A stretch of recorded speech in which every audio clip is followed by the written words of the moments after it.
All right, there we go. Now it's stopped, and we are live, and we are back. And it is Free Energy Friday, Real Science, episode 57, multi-streaming on Faraday Research as well, maybe WPG Enlighten for Truth. But we have Gerald back, got Mike, got Phil Bouchard, got Jeremiah. And Mike, I'm going to let you take it away a bit because you've got a lot to discuss tonight with coils and more.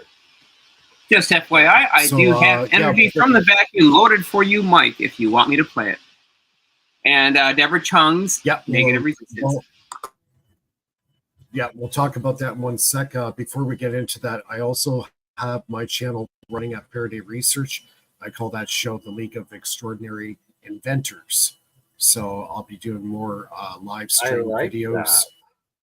That. And we have a lot of people logging in. Got Mike there. We got Synthetic Future Entertainment. We got a lot of people logging in right now. That's great. We're going to talk about mainly tonight coils. And this lady I stumbled upon, I heard about her a while ago. I never really looked into her. Her name is Deborah Chung. And she developed this thing called the negative resistor. And Jeremiah actually found the actual video of one of her lectures, I guess, and we're gonna watch that because I think it's pretty significant what she came up with. Now, she did file for a patent around 1995, 1996, and then all of a sudden, poof, she disappeared, and nobody's really heard from her since. Did her project go black? Well, maybe. Maybe she was onto something that the powers to be did not want to get out. So we'll discuss that tonight. So we're going to talk about coils with Gerald. He's got some really cool stuff to share with us. We got Philip in Montreal tonight live with us. He's going to talk about the time dilation and clock experiments. And so we'll start right there. Maybe we'll play that video of Deborah Chung. And we'll get that out of the way, and then we can, start the discussion from there. You got that ready, Bernie? It says it's loading, but then there we go, I believe.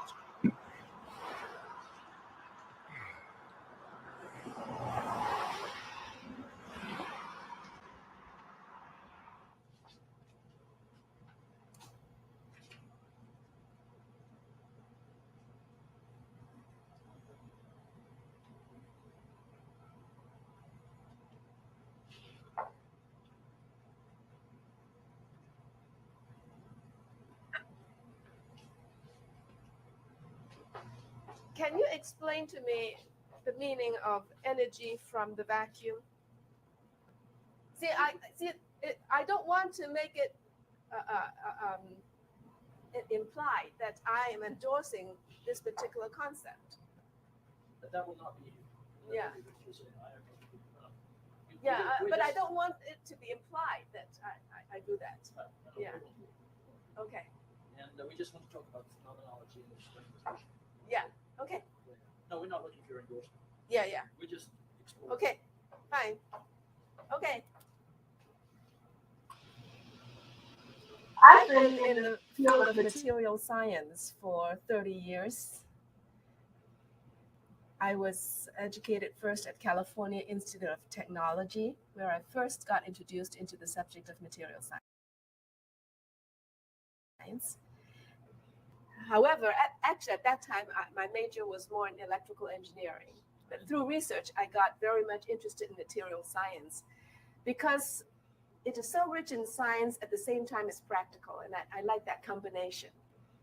So after graduation from California Institute of Technology, I moved on to Massachusetts Institute of Technology, or MIT, for my graduate work.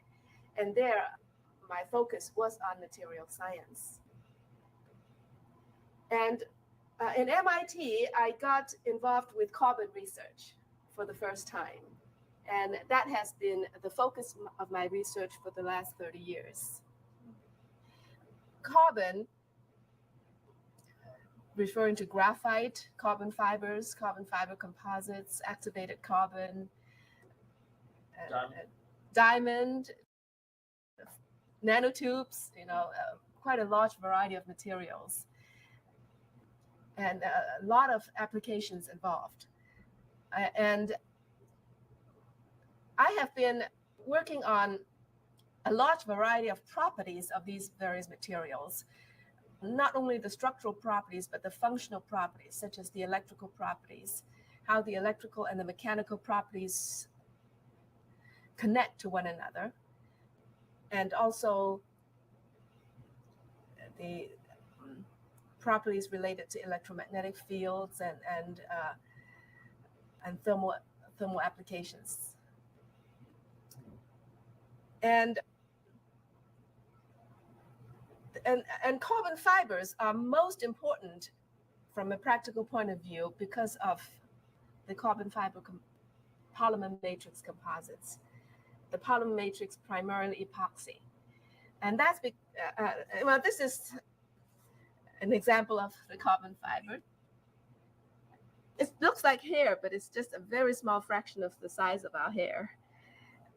And it's all carbon. And it is very strong and stiff in this direction, but it's very light. And so it is very effective as a reinforcement. So one can embed these continuous fibers in a certain matrix, such as a polymer matrix, and after curing or letting the polymer solidify, one obtain a stiff composite like this. And this is what's widely used for aircraft structures because of their combination of lightweight, high strength, and high stiffness. And compared to steel, for instance, it is much, much lighter. And so for fuel saving in particular, this is very much used for aircraft. And nowadays, they are getting to be used more and more for automobiles as well. And also for tennis rackets and fishing rods. And so the structural side has been the prime application. However, because of my background in electrical side, I have been looking at the electrical behavior of this material, something which is kind of not ordinary because for structural material, people don't usually look at the electrical side. And by looking at the electrical side, I have been able to observe some very interesting phenomena. And in the electrical side, the behavior depends on the direction because, as you can see, the fibers are oriented. Okay, it's directional. So if you make a composite, then if, let's say, the fibers are lined up in this way, then the properties of this composite would be very different in the different directions. Not only are they different between this direction and that direction, they are also very different in the vertical direction because a laminate is really a stack of the fiber layers. Each fiber layer consists of thousands of fibers thick along the thickness of that fiber layer. And each fiber layer is called a ply or lamina. And you have all these plies stacked up, and then you consolidate them together under heat and pressure usually. Then one obtain a composite. And this is the vertical direction, what we call through thickness direction. And it is the electrical behavior of this through thickness direction which I have investigated a lot in, and that's the direction which has received very little prior attention because that's the direction perpendicular to the fiber layers.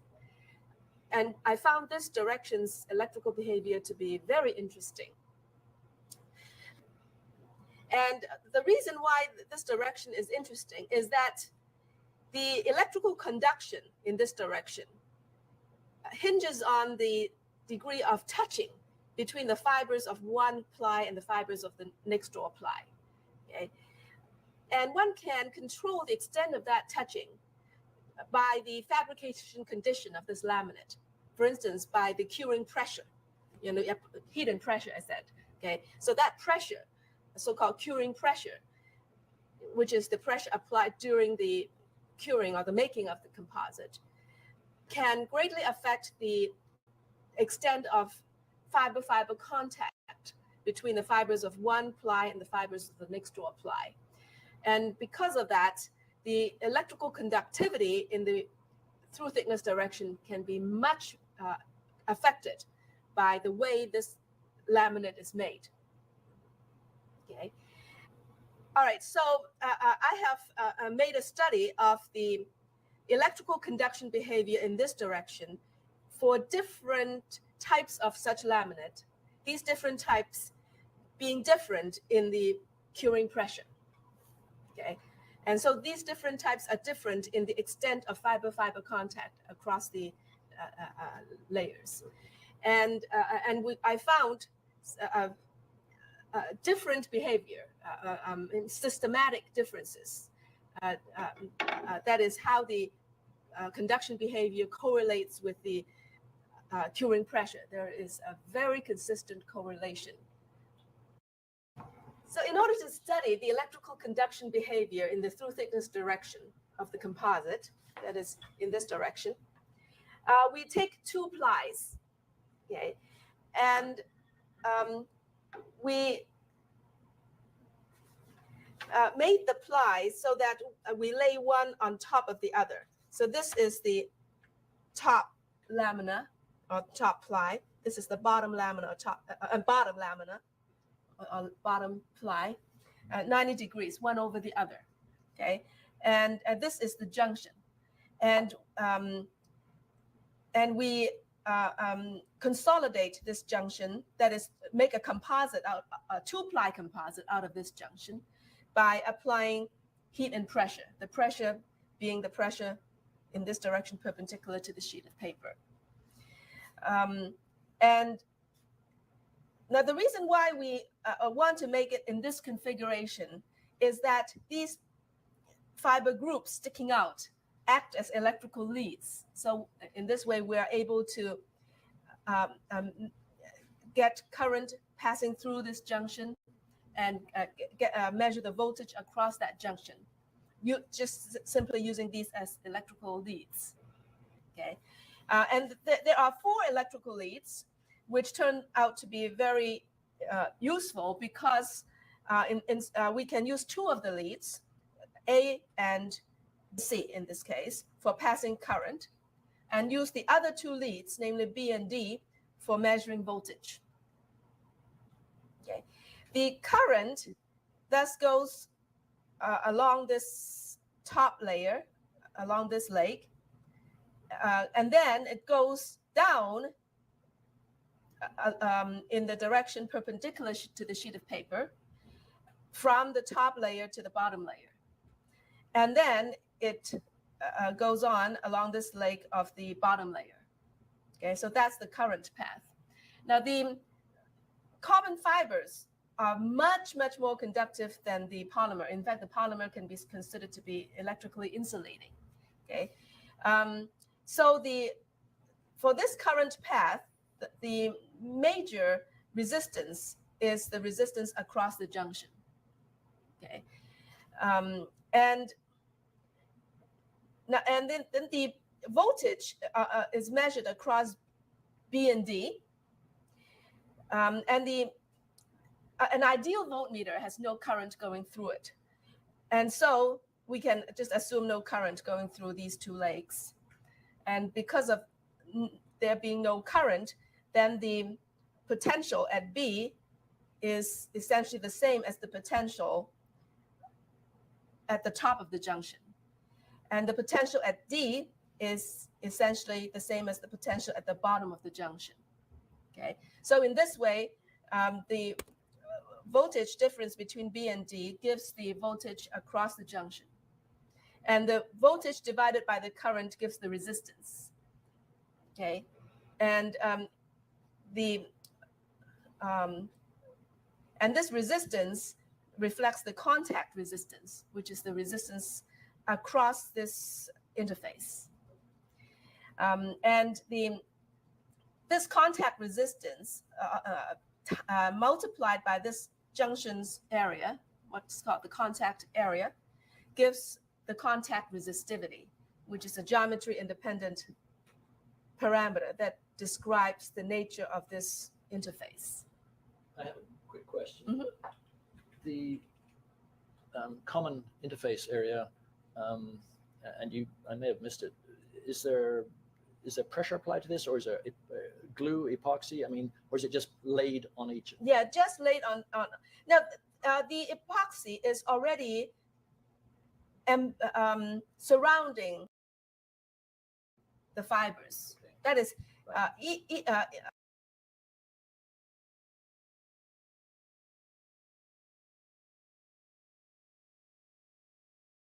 Oh, we got it paused there.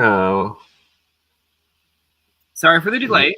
I just jumped back in and paused it because this is a 40-minute video clip, and I just wanted to know if anyone would like me to jump ahead to the meat and potatoes of this presentation, where she really starts to talk about where this effect happens, specifically why, and where she shows the physical demonstration model.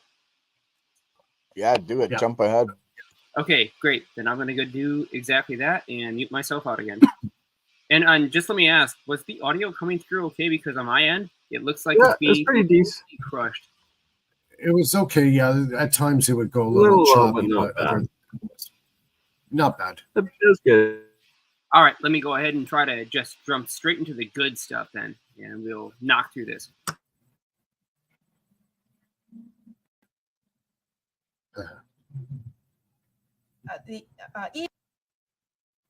The resistance.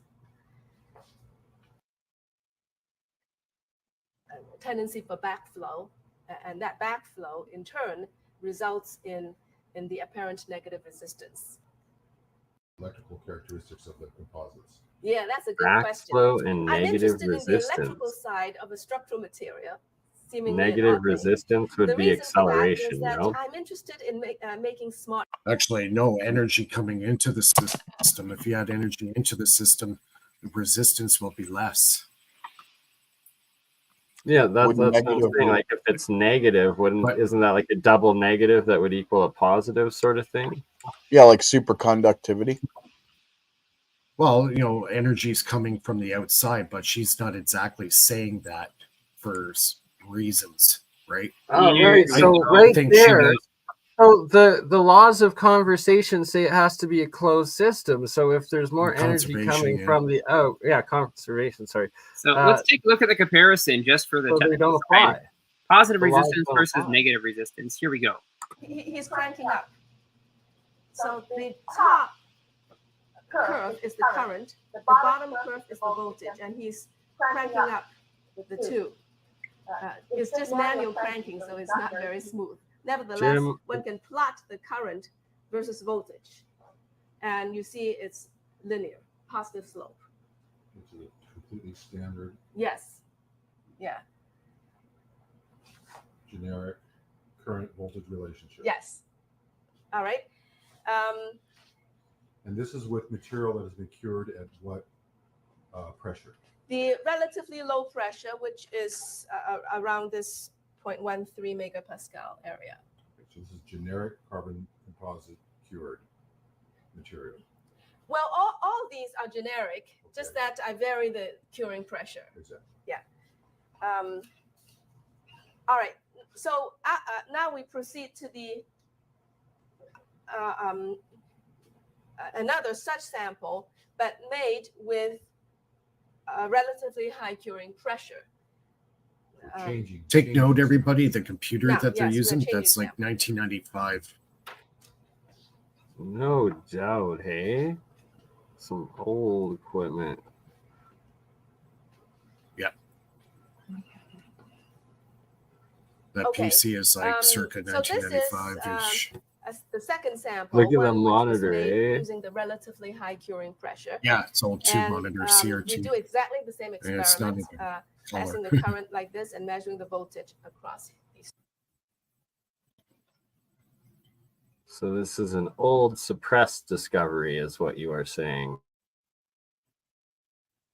Oh, she disappeared off the scene before it really caught traction until this video came out and people started looking into it again. Well, she got contracted, But, and that's a huge part of the yeah, problem. So, like, here we're looking at 10 times the pressure. And at this point, what was a positive conventional resistance relationship, now she's about to show you where it really gets good. Because these are terminated carbon fiber filaments. I believe they were approximately 6 to 8K.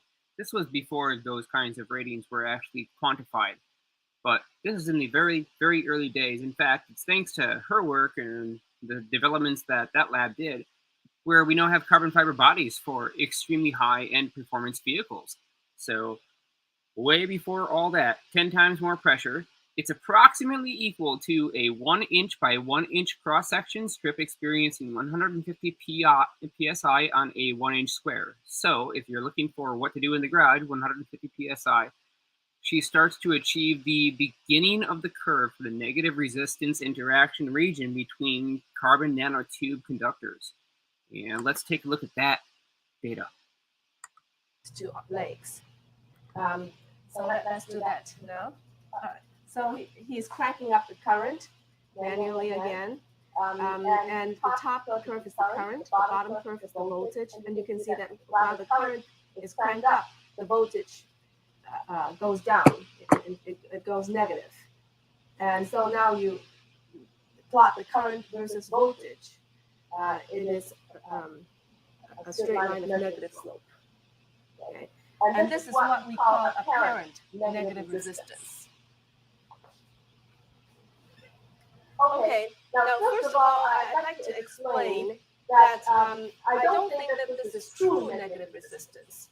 That's why I call it apparent negative resistance. And I believe that this phenomenon has to do with the electron flow having a backflow. That is, you have current electrons going from one layer to the next layer. Okay, and then there is a tendency for the electrons to flow backward, okay, from the one layer back to the first layer. And this backflow is driven by entropy. Okay, just like diffusion is driven by entropy. And because of this entropy-driven backflow, you have this backward current. And under certain situations, this backflow can appear to dominate. And when that happens, you have the apparent negative resistance. Okay. So I call it apparent because I believe that it's entropy-driven. Okay. A true negative resistance, which I'm not claiming, would have been driven by energy rather than driven by entropy. Jeremiah, you gotta mute yourself, brother. And Oh, then you the just charge did. would go towards the not the positive end of the voltage gradient, but the negative end. That would be true negative resistance, and that's driven by energy. Okay, but in this case, it's not driven by energy. I believe it's driven by entropy. Okay, and that entropy causes the tendency for backflow, and that backflow in turn results in the apparent negative resistance. What led you to look at this particular set of parameters with these materials? What inspired you to look at the voltage and current characteristics? Or is this something that's particular to your field of work? As you had said, you focus on the electrical characteristics of the composites. Yeah, that's a good question. I'm interested in the electrical side of a structural material, seemingly an odd thing. The reason for that is that I'm interested in making smart composites or multifunctional composites. I want to use the electrical behavior as an output or indicator so that the structural material becomes a sensor. Okay. So it could be a sensor of damage, sensor of deformation, sensor of temperature, whatnot. application is just to use this as an electrical device. An electrical device that exhibits this particular current voltage characteristic. It is what it is. Yes, it is what it is, and just use it as an electrical device. We can tailor it, and so you have a series of electrical devices. Have you had inquiries in that regard? People interested in replicating it for application as an electrical device? Have people inquired to you about that at all? Not a whole lot. Yeah. Oh, thank you. Are you familiar with Chung's work? Yes, the negative resistor that she built is absolutely for real. Shout out As far Tom as I can Bearden. see, somebody's put a clamp on that. Because they filed the patent and everything like that went fine. But all of a sudden, you notice a great silence, which means somebody is using it for some kind of classified project. That's what it means. In my view, having been there in aerospace and know how they work, the work was being funded, as I understand, probably by agencies that would, in fact, do that.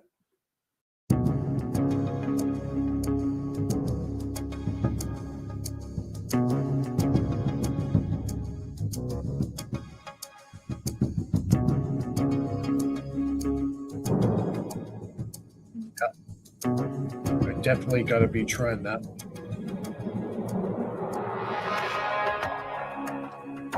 Which one's that, Mike? Gerald or Jeremiah, do you mind me pausing? Actually, Thank you. yeah, definitely we should try that experiment ourselves. It's not that hard to get a hold of the materials. And she said the applied pressure to the polymer in the carbon fiber was not that great. It's something you can actually do at home and put under pressure, let it cure. Make two strands, put it in the T formation. So I've got all the stuff sitting here. Yeah. It didn't actually cost that much. It took almost 3 months from Alibaba. If you'd like to see, I can go ahead and show you on my webcam if you would like to see the stuff. Do it up. Sure. Absolutely. What would you have to use? A hydraulic press? Nah, I wouldn't even bother. I just simply take one of my 1 inch by 1 inch square flattened pieces of metal, cubes, or rods. I'd sand the ends off so I had a very, very good and strong coherent junction. I'd sit there and I'd sand them on a wet piece of 1000 grit for approximately an hour straight. So I had a very, very flat face. Or I'd use an optical mirror, which is already known to be a very flat face. I'd take 2 of these strips, I'd lay them down on a piece of ceramic composite, and I would attach the ends with just simple tape. Then I would apply the epoxy over the top, place the weight on top, and I would pull a vacuum on the entire device for approximately 10 minutes, let it decure, let it degas, and then allow the pressure to release, ensuring that vacuum was surrounding the entire billet.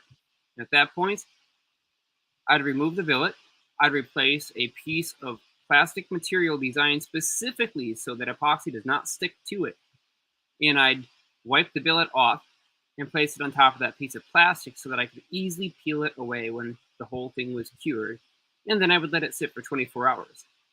I know this was a whole lot of steps, but I tried to lay them out very clearly because this is the number of steps that it takes to actually make a very good junction between these types of materials. And of course, I'm sure there's a better way.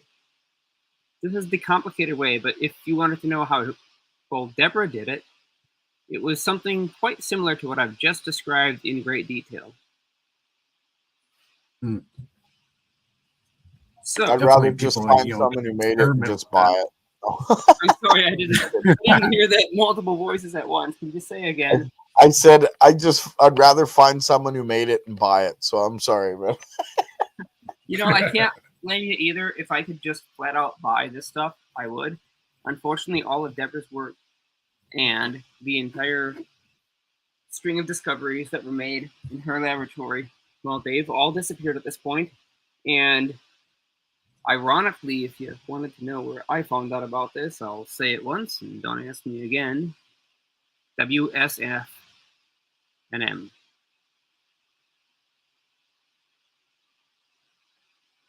Ooh, that's interesting. Okay, so I'm not You know what? even going to bother combing my hair. I'm just going to go pop on my webcam real quick and let me show you the CNT fiber. Okay, here it is. This is a 12K strand of CNT fiber. If we look at it from the side, at just the right angle, I mean, this stuff is so insanely thin, it practically disappears. Yeah. Anyways, All about 12,000 perspective. individual fibers. You cross 2 of these fibers, like this. You attach them to each other and epoxy them down. Yep. There is a junction jump between the two. And that junction jump is exactly what we were showing earlier, which is the epsilon. It makes the double loop in free space from one to the next. The double loop represents an extra electric field. It's a negative resistance field because there's actually a negative physical potential that you can measure with a probe between those 2 points.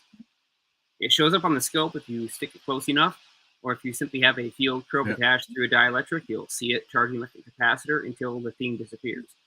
And so it's a very simple effect to replicate. And again, this material is not very expensive. It just takes a long time to show up. And I'm not sure if they're still selling it. At this point, it's become increasingly difficult to purchase.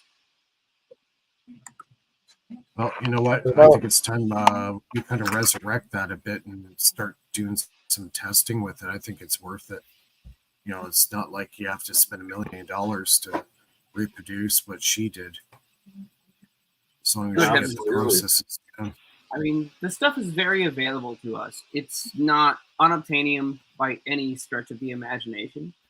These materials we can purchase if we don't mind waiting, and we now have several United States-based and Canada-based new manufacturing laboratories now getting into this brand new emerging field and producing, well, cutting-edge carbon fiber filaments using many different methods, some of which offer even better properties depending on if you're looking for a dot product or a cross product. In this case, we are looking for the interaction between the two, a cross product and a dot product. So this is a little bit different, but unfortunately, Deborah's work is not made publicly available except for that video that was, luckily for us all, archived somewhere on archive.org. Yeah, exactly. I think what's also important too is, you know, how we can apply this device to what, say, what Gerald's working on, or even what I'm working on. You know, how would that react? You know, hooking that up in the same circuit with a coil and firing off that. Dude, you've got to check out all the videos because every single question that you just asked, Gerald has already answered and addressed. And if the few that he has not, I have. So every single one of those, it's already been addressed. It's all up there. We just got to locate you the right links. All right. The future's so bright. I gotta wear shades. Sorry, I can't sing. I can't help it either, man. Like, this is so exciting. Right. Well, you know, some people are talented with singing. Others are talented with bringing ideas out of the ether and turning them into devices. And well, singing is not my forte, I'll tell you that. Well, that did not stop Daniel. Yeah, you're not wrong. Hey, Gerald, while we have you on, did you want to give us an update on what you've been doing the last week or so? Or yeah, sure. Do you guys want to see a little video? Oh, always. Yes, please. I'm down for that for sure. All right, let's see here. Do you have to share screen at all? You might have to, yes, or we can enlarge your screen if you want to, like, play it and, like, off your phone onto the camera or something. Okay, so I gotta hit present. Yes, sir. Then the share screen. Let's see if I got the right one here.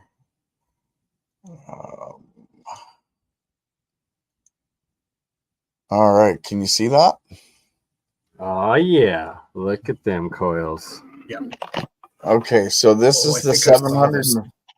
Yeah, this is, well, you haven't seen this particular video, but you've seen this coil. This is the one that's in my my superconductor series, so to speak. So this is the 750 foot bifilar coil, and what I've got on the secondary is a hairpin circuit. And what I'm going to do is I'm going to light this beam. I don't know if you could see my mouse or not, but this is an Yes, sir. okay, so at the bottom of the screen here, this is an LED grow light beam. It's 150 watts, and I'm going to light it with 27 volts, 261 hertz, but I'm going to light it with 2.5% duty cycle, just at first. And it doesn't light up bright, but I'm going to incrementally go up from 2.5% duty cycle to 5%, then to 10%. And then I'll show you my max 50% duty cycle, and you'll see the difference. And watch the watt meter. So here we go. This is the 2.5%. And I'll bring up the watt meter so you see how much I'm drawing.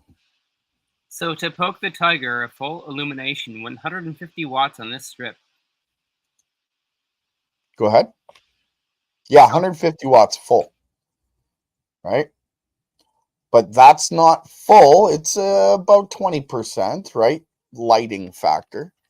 But now I'm going to turn it on to 5% duty cycle, 261 hertz, 27 volts. And again, I'll show the watt meter.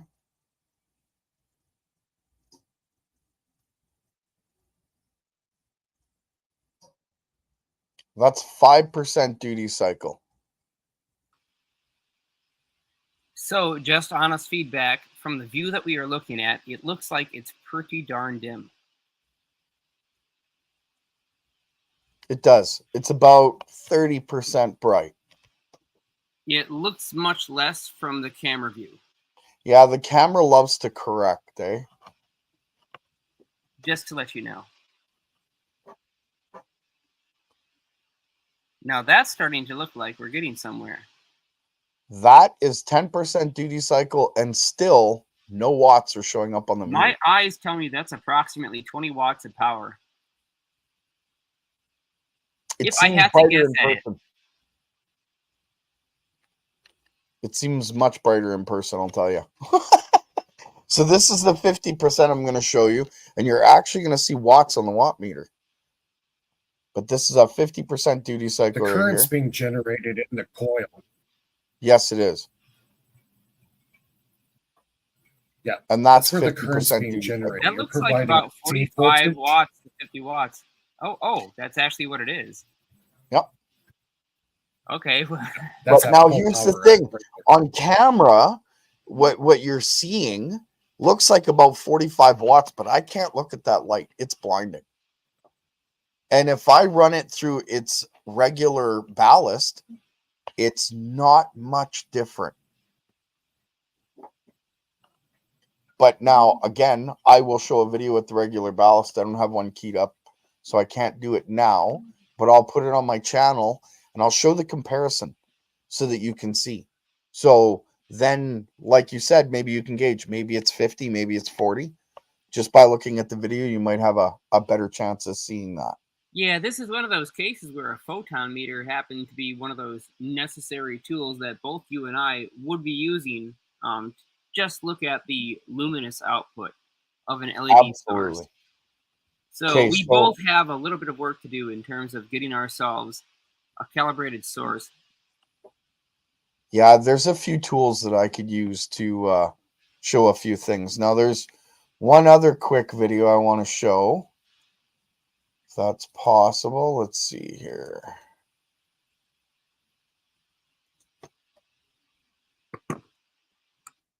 All right. Share screen.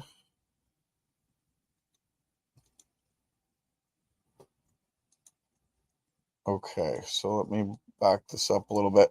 So basically what I'm going to show here is It's the same experiment, but while I'm lighting the lights, what I'm going to do is show the movement of the magnets. And it's going to tip both ways.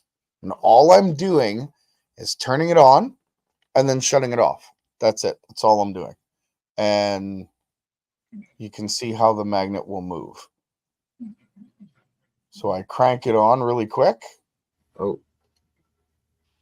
And then I crank it on again. FYI, we are not seeing your screen. No, now it's up. Now it's Oh, up. you're not seeing it? Okay, so I got it up now. I got it up. We're good.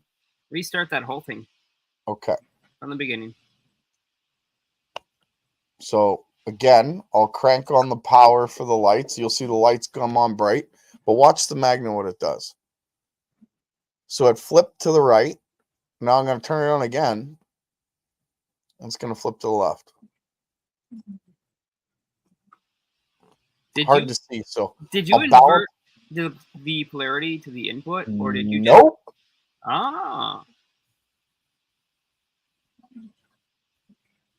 Very interesting. And then it inverts again the other way. And it's spinning. Yeah. It should be symmetrically disposed. So if people think, well, it's on the right side versus the left side, realistically, that's supposed to be pretty much symmetrical as long as it's equally to the right as it is equally to the left. Well, according to the ruler, it is. Now, I could be off a couple millimeters, not so sure. But as far as a rough experiment goes, I'd say it was pretty dead on. But the coil generates a magnetic field? It actually generates a magnetic vortex. And you can see it. I have it on multiple videos where the magnet starts spinning and then it follows the outside perimeter of the coil, just like a force field. And when you stick it on top, it will literally spin around the top of the coil. Nice. At first, I thought his table was tilted. The first time I seen the video of the magnet and what looked like it was rolling around the outside of the coil, I thought, well, the table is tilted. It would just take that path. And then my brain suddenly realized the table is tilted, perhaps, but it's not curved. Why is the magnet taking a curved path instead of simply a straight path? Yeah. And it curves right around the coil. It's because the vortex that is produced on the inside of the open core of this coil is in the opposite direction as the vortex that's produced on the outside of the coil. Crucial information right there. It just seems to stick a little So too you got a perfectly in its double- exact equidistant spacing to the outside of the coil. It's like once it fixes in at 12 millimeters, it seems to stay exactly there during the entire rotation. And you've got an MDF table there. It's well known to be a pretty crappy surface, all full of imperfections and bumps and everything, which almost acts as if, well, that magnet is stuck somehow in a superposition and locked to that spacing. Yeah, it's a countertop. It's the experiment's interesting. I'll say that. I'm gonna do a full presentation, hopefully very soon on APEC. Maybe in a while after, I don't know, we'll see. And I'm gonna explain everything in detail, like how it's built and then what it's based on. It's based on dichotron instability, basket winding, proximity effect, parasitic capacitance.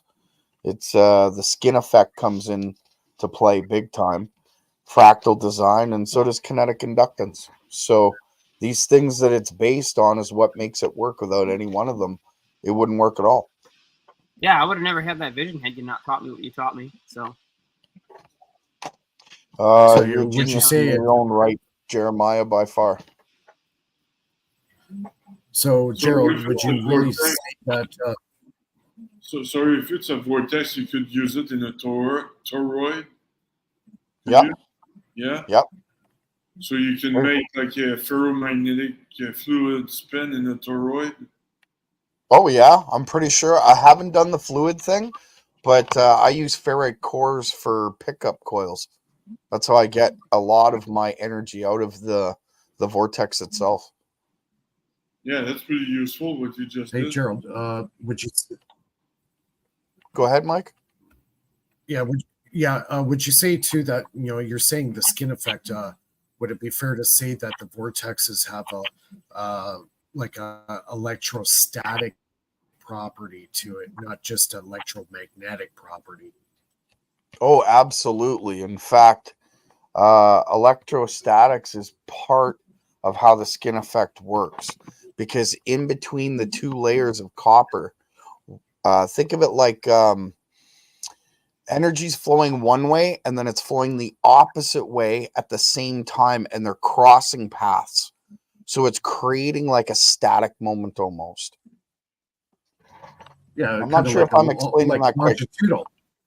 It'd be longitudinal because Tesla was saying that in between the longitudinal wave, there's electrostatic field.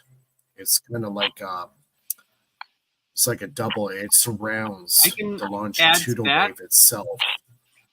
If anybody would like, I can add to that in terms of the Go ahead, Jeremiah. So it's a relativistic amplification effect, and it has to do with the observer reference frame. So if you are calling an electron the observer, where it's positioned and its velocity relative to another electron, the way that the two electrons will see their fields is going to be entirely dependent on their velocity, acceleration, and angle to each other. Hence, angle makes a huge difference, and so does conductor free electron drift velocity. So it produces what Richard Van Duyck has lovingly titled a geometrically amplified relativistic field. And between the two, we've got our red and blue arrows, which is one of the things that I showed previously, just to kind of animate how what your coils are doing, Gerald, and the things that we've talked about. It gives a possible explanation. I'm not saying that it is the explanation, but this is basically what happens when we interpret the mathematics into a two-dimensional cross-section image between a set of 90 degrees conductors. And it's this image, the one that we've looked at before. So it's a gyroscopic sphere. Right. So our blue arrows are the nominal electric fields. They're symmetrical from the center position of a stationary electron, but the red arrows are occurring because at the bottom we see a blue vector acceleration arrow, and at the top we see that the blue vector arrow at the bottom is slightly beneath the red arrow, whereas the blue vector arrow at the top is just about overlapping the red vector arrow at the top, and the two on the sides, well, they're equal. So from the outside positions, it seems like our electron has a stronger electric field than it should otherwise have, because it's been experiencing acceleration and because it has relative velocity to the little purple electron or proton on the right side, and the one on the top gives us our other vector arrows. That's as in the blue and red axes arrows that are directly down from the top circle. They're what that circle sees in terms of the relativistic electric potentials. So this has everything to do with geometric amplified potentials, and it has to do with relativity and the Lorentz transform. Of course, we have to get rid of the gauge factors. The gauge factors remove the possibility of a physical epsilon and mu modification in free space and real warp drives. So if we account for that and integrate what is already in general relativity, we have a full picture. Well, it's funny you say that too, because this coil doesn't just do what you're seeing or what I've been showing. It does a whole lot more. If you can control a vortex, an electrostatic electromagnetic vortex, and you could vary your electrostatics in comparison to your magnetics, right? I'm just saying this for layman's terms, so to speak. There is so much that you could do with this technology. What is the anyone who starts out at this is going to be writing encyclopedias about it. That's how much you can do. I'm not saying my coil. I'm saying this technology in general. What RPM are you achieving? Do you know? RPM? What do you mean? Well, it's a vortex. So well, I don't know. I've never, honestly, I've never done any measurements like that. I've never considered that. When I turn my coil on, say at 261 hertz and I'm holding a neodymium magnet, I can feel the vibration of that pulse. Yeah. If I put it at 7.813, that magnet will spin at 7.83 hertz. Oh yeah. It's pretty interesting. Yeah, I would be definitely interested to know the maximum speed you could reach. Well, I mean, not like crazy speed, but just like a reasonable. Well, it's weird. It's the magnetics disappears after a certain frequency, and it just starts giving you energy. And in fact, once you get to a certain point, you convert from epsilon and U to K and G. Yeah. So I was wondering why with like the oh my goodness, Matt, the rife coils. I'm just gonna step No worries, Mike. We'll be here. I'm just gonna step up for a quick smoke. Right back. Cool. For sure, brother. That at certain frequency wave, the magnet would stop spinning in the center or stop moving around. And you're saying that instead it's going into straight energy production, yeah. And when you get into the even higher frequencies, it does other things. I'm just gonna say. Is that why we saw some interference with the camera when it was? Yeah, that's part of it. I can't. That's another thing. I can't turn it down. Sorry. I was just complimenting Phil on his observation of noticing the A formations in the camera. I didn't think anyone would pick up on that. Good job. Oh, no, I did. I just didn't say anything. That happens all the time when I have different monoatomics around sometimes too plugged in. It's crazy just how much it actually affects with these like plasma EM fields it creates, I guess. Well, you have an electric field and a magnetic field. Of course, it's going to create radiation, you know? Well, I wanted to show you guys a lower frequency, but I can't because it shows up in the speakers of my stereo and computer. And that's from like 10 feet away. So I keep it at a certain frequency. That way it doesn't affect things. But I mean, if you could put like a gravimeter or I use an EMF meter. I pick up the magnetic field and the electric field and the radio frequency field. I get all three. It just depends on at what frequency I'm pulsing. And what is that again? Sorry. It's a tri-field meter. That's what I use. But the frequency, what is it you get? The one I'm using right now is 261. That experiment was 261 hertz. Could I ask you to show your tri-field meter? People are getting pretty curious. Sure. Let me just. And let me ask you another question while you're going ahead and finding that. If somebody were to provide you equipment or resources to pursue your work, yep, would you accept them? I would. I would have to discuss with that person what sort of expectations they had and what expectations I had, so to speak. But yeah. Okay, so let's see if I can show you the tricord tri-field meter here. Oh, I gotta switch my camera. Hang on here.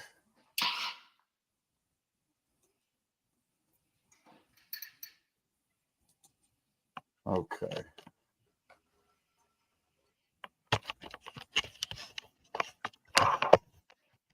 So that's what I use to show the magnetic field and electric field. Okay. Nice. Because it's pretty standard, right? Everybody's got one, or at least they should. Yeah. Absolutely. At least a version of it. Yeah, some versions. There's many versions of it. I like that one. Apparently a lot of people use it. So the analog is really a good solution. I've got only the electronic ones, and that's because I can modify them quite easily. But really, I prefer, I think, the analog in terms of what I would like to see from others. Awesome. I'd love to get an analog. Sorry, I missed the part. Do you use AC or pulse current? I use pulse DC square wave. Okay, pulse D. Okay. Yeah. Interesting. But yeah, that's. I can't use AC. I can use sawtooth. I don't get as much out, and it changes the aspects of some of the things that it does, like the magnetic field, the variance in frequency from when the magnetic field shows up in comparison to when it disappears is different in a sawtooth than it is in a square. Okay. So yeah, it's a different system. Yeah, I would be interested to do some calculations on your stuff for as long as you want to share the measurements. Yeah, I could share as I'm definitely into discussing with you. Not on live, but definitely into discussing with you. Awesome. Yeah, let's connect. Absolutely. I think I have your email. I'm not sure. Yeah, I'll put If it. not, there's the private chat. So just you Yeah, guys can yeah, communicate throw it with in the each other private there chat. and exchange. So I'm setting up an experiment in the very near future. I showed Jeremiah part of what I'm using, but And I was impressed.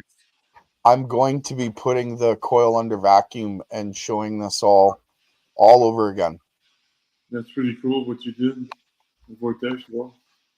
Because there's a lot of potential, a lot of things. Just a magnetic field I calculated. Just a magnetic field itself has a frequency according to my. So frequency times the mass charge equivalence. But you have a frequency in the magnetic field, and you use to generate electromagnetic energy or gravity or whatever. Time. I know you said you don't like the idea that time is a chronon or a particle, but there's a lot of potential. Well, that was just Well, me. maybe I don't know if he said in that. a I third said that. dimension it does. Yeah, I said that. I exist don't in like the that as well, chronon. I think that time particles are sort of ludicrous, but that does not speak for everybody here. That was just me. Yeah, I think time is it's something that needs to be looked at, definitely. Whether it's a particle, whether it's a wave, whether it's both, whether it's a form of measurement only, it definitely needs to be looked at. Definitely. Yeah, awesome. That's really cool what you did. Thank you. It's taken a few years.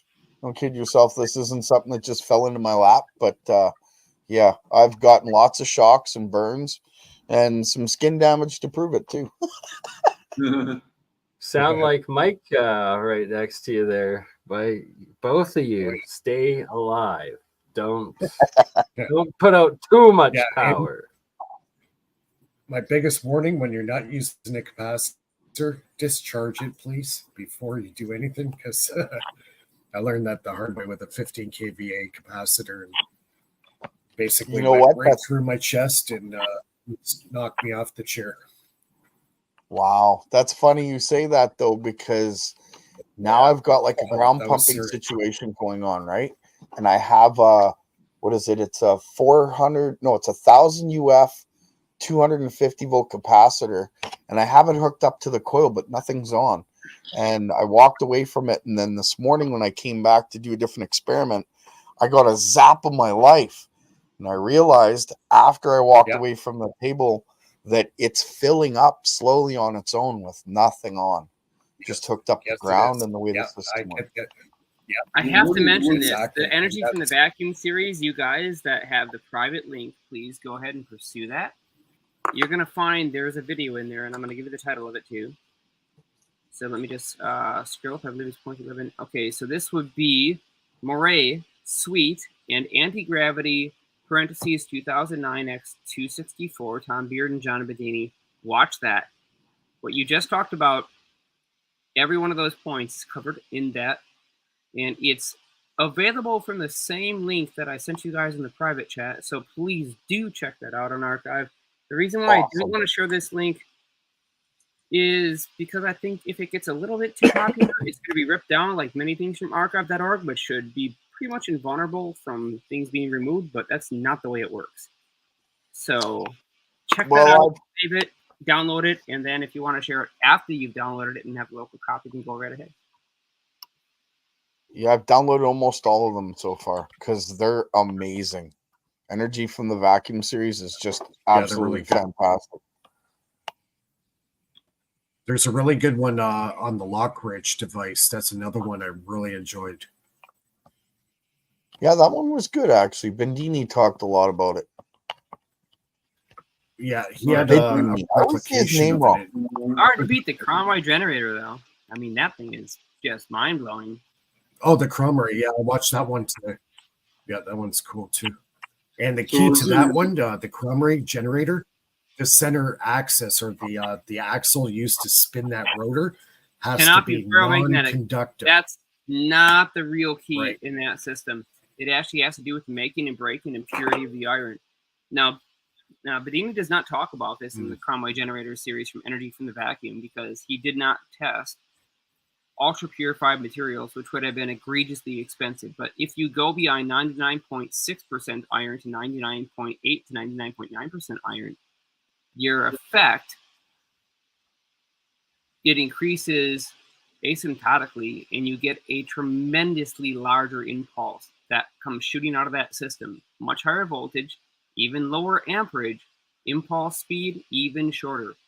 You get the coherent states of matter with the higher iron percentage. Know where you get that material from? And actually, this came from Paul Babcock.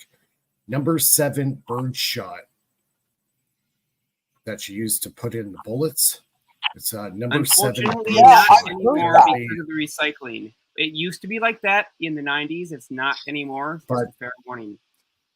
Well, I got a few boxes of But shot what from you're the after, 90s. yeah. So use that material as your core material because it's very low carbon. They call it like soft steel. I work with metals all day long, and that's what you need to work with. So after the magnetic field gets shut off, the iron loses its magnetism right away. If it has carbon in it, it will delay that collapse. You want that field to collapse as fast as possible. If you And wanted if to you know get where a it more comes from, pure I can tell you how to look for it. So in your case, Mike, I can tell you how to look for it, and it's actually ultra simple. Wrap yourself a very low number of turns coil around your high purity iron material. So you're going to have, say, a rod or a stick or, say, laminations. Don't use any other low carbon, or excuse me, don't use any other high carbon materials. This literally will be prevented from happening because the carbon rectifies it. It actually has the opposite electron spin, so it destroys the phenomena. Wrap, say, 10 to 20 turns around your iron. Simply bring a magnet close to it. Look for the Bachhausen noise and compare the Bachhausen amplitude input to the oscilloscope at your low number of turns to what you would normally expect from Bachhausen noise in a high number of turns or high impedance pickup coil. What you'll see is that the extremely high purity 99.8 or above percent iron produces an amplitude over 2 to 3 orders of magnitude greater. The velocity of that amplitude going through the same material is also equally higher, and so is the total duration. Hence, the energy density for the event becomes shorter and shorter until it actually becomes large enough to affect mu in the localized space-time refractive index. And now you have access to a warp type effect. And this is what they were all utilizing. It used to be that we had high purity iron. It was a natural part of the industry. Now, everything has been augmented with rust preventative agents, and it destroyed the phenomena. Yeah, that's if you can get your hands on that low carbon iron, that's your best material to work with by far. And well, anyways, to make a long story short, Paul Babcock started making this core material with this number 7 birdshot, and he said it was like night and day. It was a complete different effect. Just make sure you get old birdshot from the 90s or before. Technically, I'm wondering if 1984, but I've heard that some of them still had old stock that you could buy, but don't expect new stock today to have that high purity. It won't. I got 2 boxes of that old stock, so I might crack a few open and see what I could do with it. Yeah. So all you have to do with that material is put it like on a cardboard sheet and get some spray silicone and spray the beads or the pellets with it. and shake it around, spray them again. Try to put a coating of silicone around each and every one of those pellets, and then put it into whatever form you want to put it in. And then use bond that it with as a core. silicone or whatever bonding material. Yep. That's awesome. Exactly. Try it out. I'm actually writing down the experiment right now. That is real science. Yeah. Most Experimenting. scientists have a memory. I believe that. Phil, did you want to discuss some of your recent work with the time dilation and stuff? Or? Sure. I made some preliminary experiment this week. I've got YouTube videos I can show. I'm just gonna share my screen.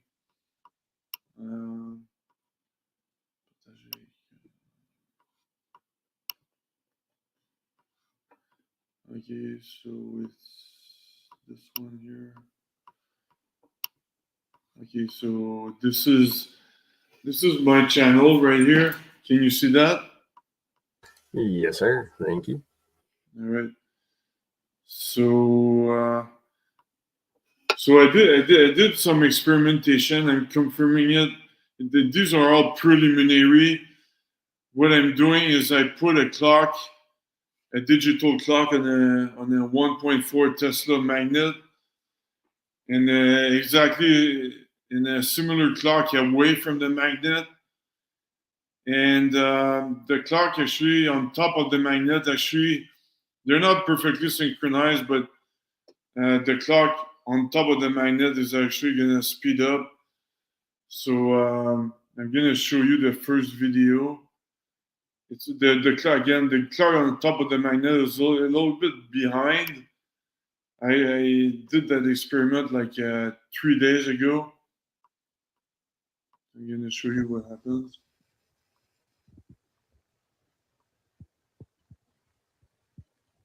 Okay, so now we see the clock on top of the magnet is a little bit late, like 1.6 seconds too late. And 72 hours after, we see this.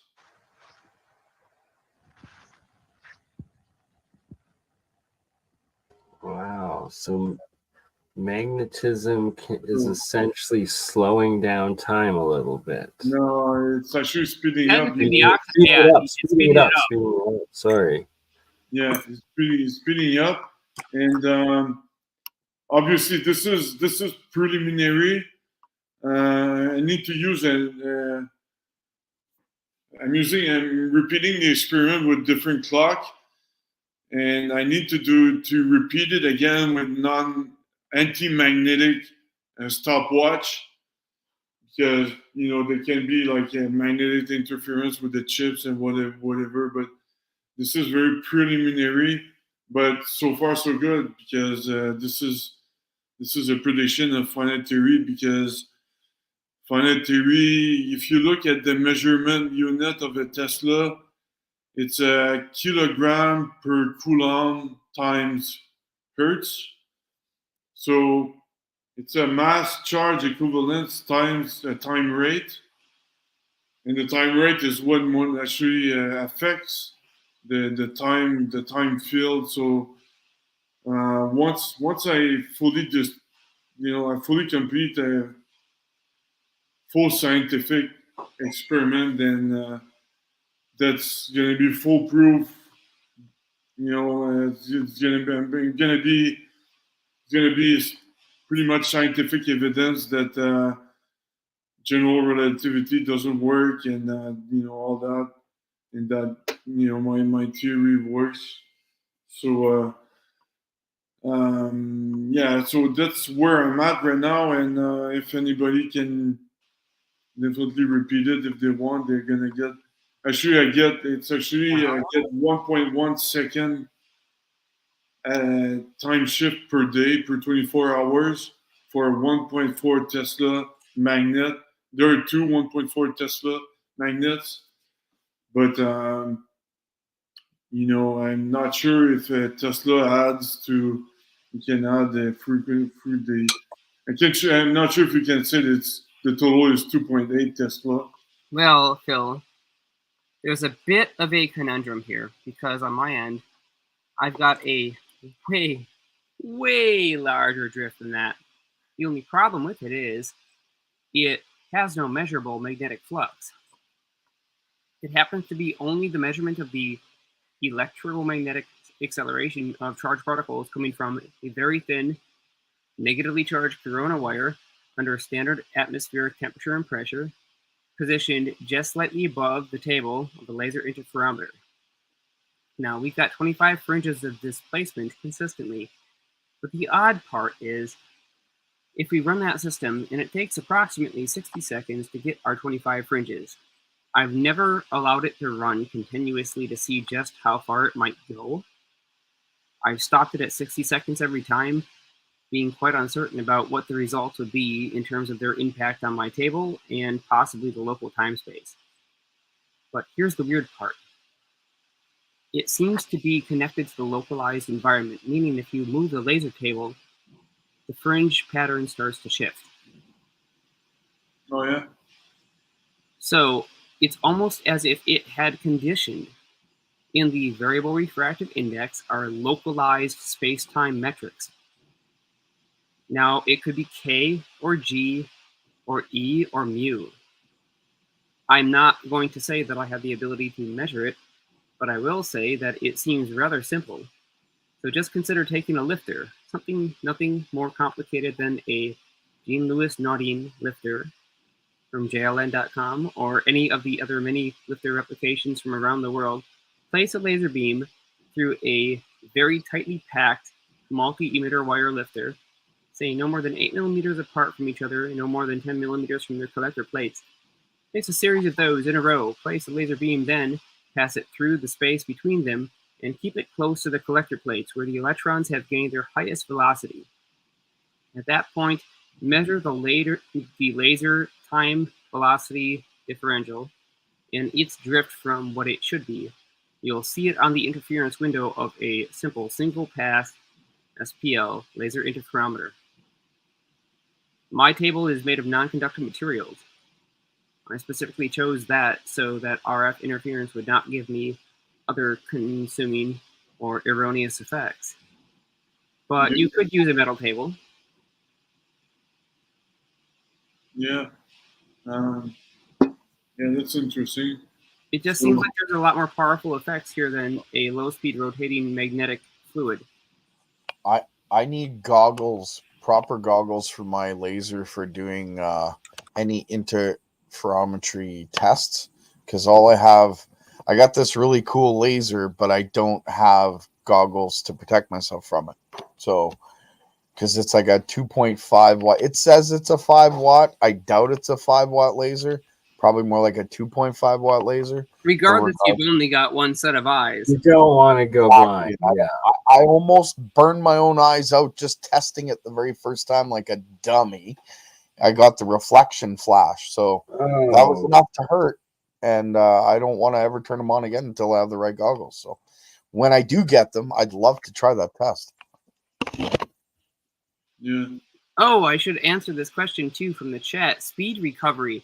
How long does it take for the laser interferometer to actually recover? Well, the 25 fringes that take place do not instantly turn on and divert 25. They take, like I said, approximately 60 seconds to reach that point. I shut it off. I physically remove the device from the laser table that was causing the interference shift. The power supply is then at that point off, and the interference table is sitting in the same environment within the same position to surrounding matter, except for only one thing. The device that produced it, which was very lightweight, was removed, and the power supply has not moved position, but it was turned off. It takes just about as long to come back to rest as it did to shift, which leaves us with a very serious question to consider. Is matter actually a catalyst for this phenomena, or is this locally in just the space-time alone? It's a very important question to answer. Interesting question. It's going to take a few people to do the same experiment to answer. Yeah, but if technically you can control time through magnetic field, then you understand that the potential it has. You can create superluminal communication, force fields, and so on. So yeah, there's a lot of potential, man. It's a pot of gold right there. Yeah, force fields are they're interesting. Yeah, because you stop time, so That's any why we've got the potential- 3M force field generator sitting on the shelf over there. Yeah. And we'll be building that very soon, too. We're going to find out whether the claims of Mr. Swanstrom and Andy McCurry actually went there 1 week after Mr. S and had experienced the same effect. Yeah, definitely. Multiple witnesses is usually a good sign. Yeah, from different angles with different theories, and we get the same conclusion. That's pretty awesome, I think. Absolutely. Combination of forces and you all verify each other and create a stronger, vindication, verification, and process of advancement. A giant pyramid of giants whose shoulders we all stand upon. But nobody said it better than Gerald. I wish he would give his quote because he's got I stand on the shoulders of a million men. Without them, I'd be no one. Right? That's just kind of how it is. And there's a very other part that's very important to me that if it wasn't involved, I wouldn't be here either. But we'll get into that in another future video.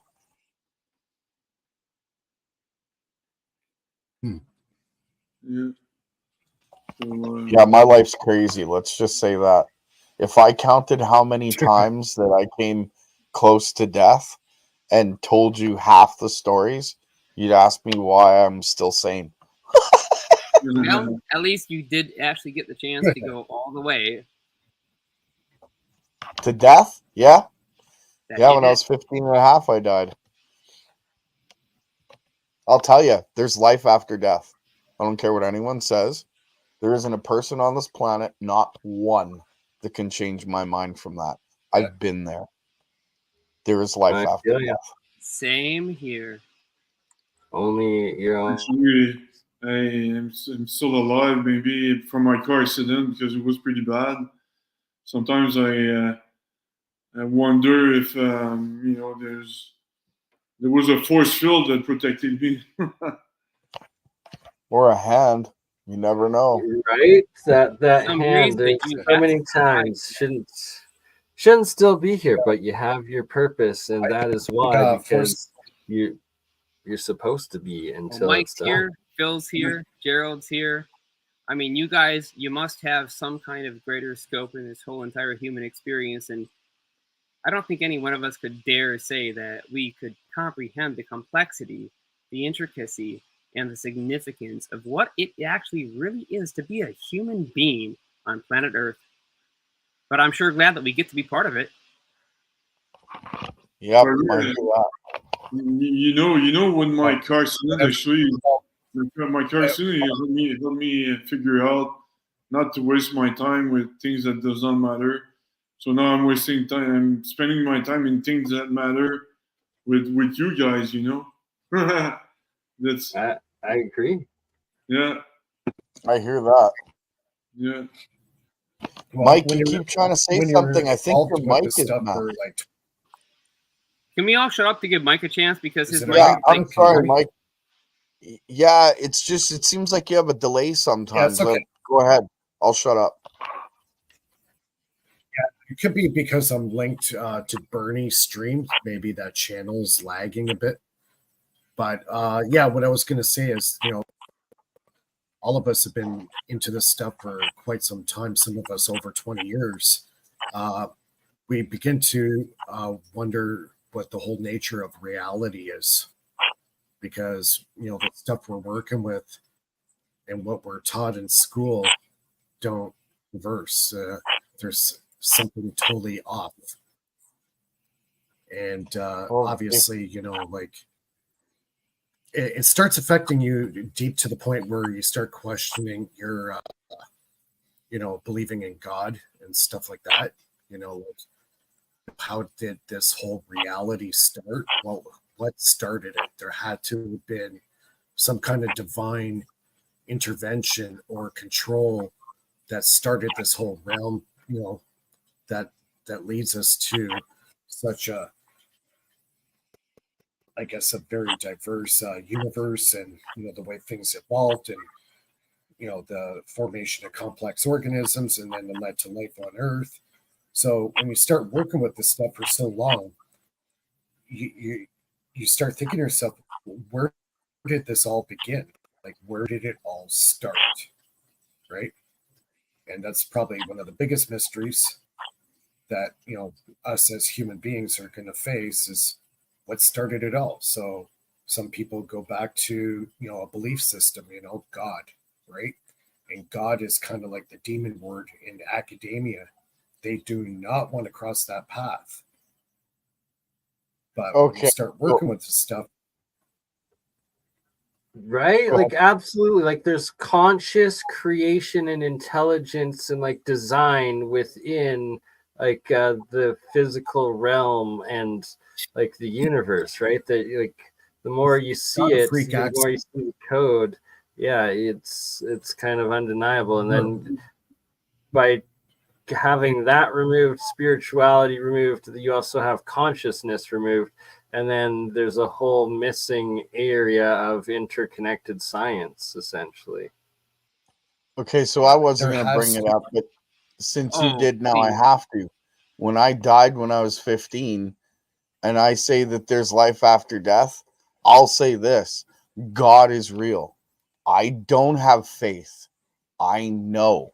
And I say that beyond the shadow of a doubt. God is absolutely real. And I know academia, like you said, hates hearing that. A lot of people hate hearing that. Why? Because maybe they feel they have to answer for their sins. I don't know. That's between them and him. I have no idea. But I'll tell you this: boils down he was the one that led me to this system. He was the one that led me to build this coil. That's right. So take it for what you will. Take it with a whole truckload of salt. I can only tell you what I lived. Go ahead. Yeah. Sometimes people can't accept the truth. That's the problem. Like, all of us can probably have our own personal experiences when it comes to this, but a lot it's of kind of lost for words because it's such. Yeah, no, you're not wrong. And a lot of people. I'm sorry, Mike. There's a delay. Yeah, you're doing lip sync. Yeah, it's there had to have been some divine control in the beginning of everything. If I don't mind asking, could you mute yourself, Phil? I'm getting background noise from your end on my side. I think that may be what other people are hearing. Thank you. Okay, please proceed. You and Gerald. Yeah, everyone else is muted, so me too, as of now. No, it boils down to everything had to have started from somewhere, and it had to have had a divine control, period. This is not a freak accident. We're not a freak of nature. This was all by design, and there had to have been God that was able to have that divine control to start everything. Absolutely. So, we're not a freak accident, is basically what I'm trying to get at. Well, can I ask you a question, Mike? Sorry, go ahead, Gerald. You first. I was just going to say, for instance, in the science, like the Philosopher's Stone, alchemy, for instance, everybody's looking for the way of turning gold to white powder, or is it that they wanted to turn lead into gold? But if you look back all the way into the Bible, like back into its like conception, the very first story of Moses, what he was talking about was turning gold into a white powder. and then he would feed it to the Israelites. Why? Because that was manna. And in the Egyptians, they called it mifkit. And alchemy called it the philosopher's stone. And what was it for? It was super highly energetic atoms that were meant to get into your body so that your body can assimilate that energy without having to eat a ton of food in order to get that growth. That's what it was for. That's science right from the beginning. And where does that science come from? Well, if Moses went to the top of the mountain and spoke to God, and God was speaking to him through plasma, and he believed in him, and then all the science that we have today that I believe will eventually point back to him. It's just very interesting. Go ahead. It did for me. It did for me too, actually. My life was totally on a different path. 100% I on a was an different path. atheist, full out, flat out. Myself as well, yeah, right? And through alchemy, you find creationism and just intelligent design everywhere. You know, with me, it's the biggest mistake I did. You know, when you're young, you think you're invincible. You know, when you're 20, you think you're invincible, nothing's gonna stop you and things like that. That was the biggest mistake I made. And then I had my car accident, and then I realized, wow, you know, we're just a grain of salt in the whole universe. We're nothing, you know, compared to God and other forces. Twinkling of an eye. Yeah. Yeah, we're literally dust in the wind, and that song is so true. Yeah. Nothing as simple as this little cube magnet should allow somebody to completely reconcile an amazing experience and learn something brand new about the universe simply because you happen to have a bunch of magnets stuck to a rotor and you bring this close. But that's what did it for me. And G told me about rotating magnetic fields, and it wasn't just him. It came from many, many mentors. I had 7 great mentors in the year of, well, 2013 now. From 2012 late to 2013 now. And from 2022 to 2023 now, I had many great mentors in the most recent iterations, 7. And this magnet did more for me in terms of physical experience simply by placing it close to a rotating magnetic field. There's nothing realistic to say about trying to support this as a claim, but it cost me $13 on Amazon. So I suppose if you've got $13 and you can stick something on a rotating disc, a couple of magnets, and bring it past, you just might happen to experience something very strange. Yeah, rotating magnetic field is very significant. It's more important than most people understand. Well, if you think about it, that's how our planet moves and rotates, correct? We certainly do have a rotating magnetic field, and without it, we would have no atmosphere, and we would be destroyed completely by the solar energy particles that come constantly flowing in at, according to Richard Feynman, 700 million volts at 400,000 amps. But think about it, a magnetic field and an electric field, it has an equivalent mass. If you can make that spin very fast, it's going to generate gravitomagnetism, which is anti-gravity. So that's why I was asking these questions earlier on. Yeah, what you're doing has a great potential right there. Yeah, and the higher the voltage that goes into it, the stranger the effects become. Let's just say that. Yeah. But let's not have to generate those ourselves. If I may, Gerald, you already figured it out, and you got access to the Earth currents, and so did Adam Micon, as goes by Space Case Zero, in tapping the Birkeland currents. I don't know if Mindful Exposures or BurnEye, if you could link to Adam Micon's channel, Space Case Zero. All one crammed together word. But he's got live experiments there. All these different areas are actually converging. Say that again, all these Mike. Different things are all converging together. It's like all these things that we're talking about, they all converge together as one. Anti-gravity, over unity, magnetic fields. All this stuff is all interconnected with each other. Exotic vacuum objects. All the different areas. All of the works from our greats before. Bedini and Bearden, Dollard, Moray, Hutchinson, Tesla. I mean, we could keep on going back to Faraday. Faraday research. Incredible to reference for you, and of course, Maxwell.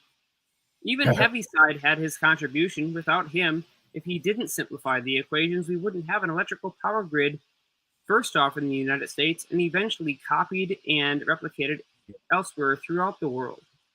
So somebody had to simplify it, and that was also important. It just is unfortunate that modern-day academia tried to make that their standard.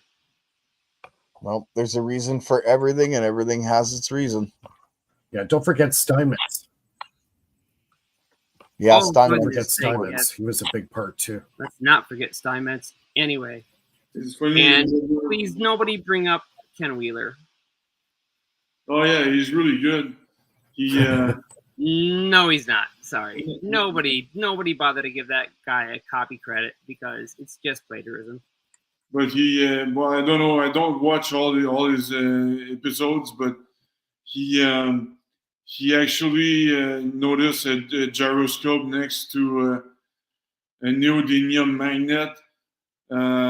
Doesn't have a constant speed depending on the position next to the magnet, and he also noticed the light bending by a magnet. Another experiment. I mean, I'm not saying he's perfect, but I don't watch all his episodes. Sometimes it's, too much talk. But I saw these experiments at some point. So, I like the simple idea of his experiment. The only one that I would recommend is take a tube TV, put static on the screen, drop a magnet past it, and measure the amount of time it takes to fall, and check that when it's not turned on. That was about the only good quality experiment that he's done. Everything else he copied from Omega ZZ, from Eric Dollard, or from others. So you might as well go directly to the source and not on his channel. I also want to recognize Mike Dos mentioned Max Planck. Absolutely critical. Max Planck is the one that recognizes the positron-electron pairs in the vacuum and talks about the energy density criticality of these interactions. Of course, then we have Lorentz and the Lorentz transform. And let's not forget when Einstein worked with Descartes. So he tried to create this unified theory, and that's also extremely important. Many, many names. In fact, so many we can't realistically remember all of them. But I did want to mention this one, Santilli. Oh, yeah, Santilli. Girlfriend brought Santilli to my attention, and his disclosures are so good. Holy shit. Ruggero Santilli? Yeah, Ruggero Santilli. You know him. Oh, I know him. Yeah. I've been to his conference in San Marino in 2011, a long time ago. To clarify Santilli in one simple statement, he recognizes that there is no such thing as a mass energy momentum tensor. We are told in all of physics that gravitation comes from mass, but there is no mass tensor because mass on its own has no energy momentum. It's a static, continuous, stationary value.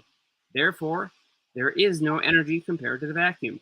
What he says is, instead, let's take a look at how this actually applies to the Newtonian physics and integrate them into what we already know from general relativity, that we have something called a stress energy momentum tensor, or simply an energy momentum tensor, which means there's extra energy in one spot of space compared to another spot of space. That's all it means. It's not more complicated than that. Gravitation comes from a low energy place in space and the matter that is contained within it trying to move towards a higher energy state in space and the matter that is contained within it. It also works for energy density, meaning electromagnetic wave interference, as Tom Bearden talks about.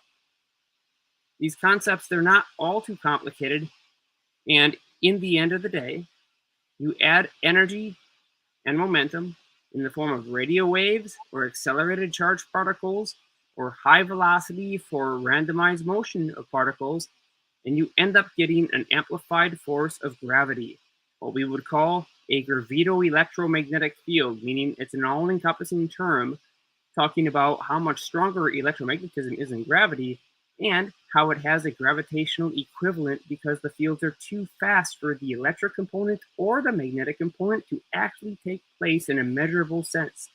Phil is trying to do exactly this with his rotating gallium device. And right now, his biggest challenge is to increase the velocity of that rotating fluid in its ionized state in order to achieve a very, very high energy density. But of course, it's not the only way. And that's what we're here to do, is figure this out as a team, as a group together. Yeah, and so there are two ways to. Like I was saying last time, the people think gravito-electromagnetism is weak, but it's true that the permeability of a gem is weak, but there's also a relative permeability that spikes it up. So that's why we don't need astronomical numbers to create anti-gravity and things like that. So I'm repeating myself. I said that the last time, but I just want to, people to remember because it's very important. The experiment that I showed you earlier with 261 hertz, basically 0 watts input, that magnetic field is crazy strong. If you're holding a magnet in your hand, it almost feels like it's ripping it out. Oh, yeah. So, yeah, I don't think we need the amount of power that's stated. Yeah, you need seed power. This is what I've been telling everybody for a long time. The power is created within the coil. As long as you provide you say the right seed voltage, power, Mike? I'm sorry to disrupt you, but I want you to say it again because what you just said was so important. Can you say that again? The beginning term, seed power? Seed power. Basically, seed power is something that starts the reaction. The real magic happens in the coil, the inductor, with the frequency which you modulate the seed power into the inductor. The real magic is happening in the magnetic core and the coil. It depends on your configuration, but the real power is generated within the coil itself. The voltage going into the system is just to start this reaction. Yeah, I agree. So if you put the proper voltage with the proper frequency. Go ahead. Sorry, Mike. I agree. If, like, according to Thomas Bearden, what you do is you create the dipole, and then you would feed that dipole like minute amounts of energy, but just enough that it takes to keep the dipole going, and then you could tap the dipole on the other side through ferrite. And by doing so, as long as you keep that dipole going, you're able to basically tap the vacuum, if that's the way you want to look at it, or tap the electromagnetic flow of the energy itself. Exactly. If you're right. So if you tap the electromagnetic energy that's created from the inductor, you're not going to kill the dipole. That's one thing that Bearden says. Do not kill the dipole. Leave it alone. You have to pull and extract the power coming off the field itself. If you directly tap off it, like physical wires off that dipole, you're going to kill it. Right there, it's dead. You got to leave the dipole alone. That is like, it's kind of like the dynamo of the system. Leave it alone. Feed off the flux or the fields being generated by the dipole. Yeah, we don't put so much energy into a motor that it completely catches fire and blows out. Well, unless you're me. But what we need to do is recess that dipole, or we need to vibrate that dipole, or we need to oscillate that dipole. But in any case, we're not destroying that dipole. We're not actually neutralizing an imbalance in charge between two physically separated points in space-time which are self-stabilized. We're simply oscillating them so that we get a response from the cosmic background that has been called virtual particle flux. I propose, personally, that virtual particle flux is a misnomer and that we have real physical electron-positron pairs that temporarily separate and recombine, causing a distortion or a displacement in the physical volumetric space. And this allows us to do impulse beams, gravity impulse beams, extra energy output, or a variety of other phenomena. But just to keep it simple, we don't destroy what we create. We oscillate it back and forth, we precess it, or we vibrate it. With those three options, we can extract the energy in comparison to the surrounding background because it's a warp drive effect. It's not an electrical current flow. It's a change in the index. And it costs us nothing except for the initial energy to have a high Q system and oscillate it. So the higher Q, the better we do. Well, all three things do different. They give you different aspects. Like if you were to pulse it or vibrate it, or it all gives you a different aspect of the system itself. Yeah, your over 100 coils certainly showed plenty of different phenomena. I've got 18 tutorials thus far. I'm getting there. Could we try to push you towards uploading on Rumble? Yes, please. Yeah, actually, I'm trying to get a Rumble account. I thought I had one, but I got signed out, so I don't know. I'm gonna play with that and see if I can get uploaded there. And I got a new computer coming. I'm gonna see if I can get onto OdySee and Twitch and every other format that I can get my hands on, and release them all. First thing to do when you get your computer, install Linux and wipe out Windows. I agree. Yeah. Right? Oh, God, it's the worst. Windows is the worst. And there's got James. James with us. James, my friend. He's upstairs. James does music. And James is still muted, I think. Hello, James. Oh, I'm going to have to go unmute him.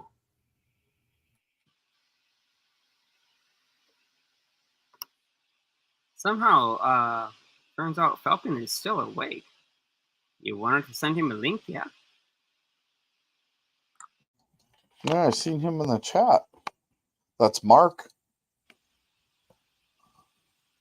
That it is. We're going to see how well we can get along in Jersey. You going to Jersey? It's a cool place. Yeah, good old Jersey. We'll see how I it actually goes. have a friend in Jersey right now. I should get her to. Yeah. Well, he did do the incredible job of coordinating this effort. I brought an idea to his mind, and what did his mind do? Well, it put it all together and said, this is what we need. I'm going to go ahead and take care of it exactly right now, and then we'll see you in a couple of weeks. Awesome. And so here we are. That is credit to him for doing what I could not do. Are we going to see you in the lab soon, Jeremiah? Is that the idea?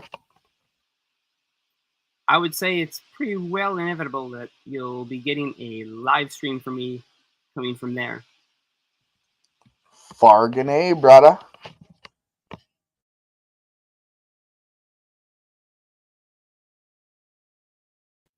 You got to wear the lab coat, though. You really got to wear the lab coat. I'll be shipping my own.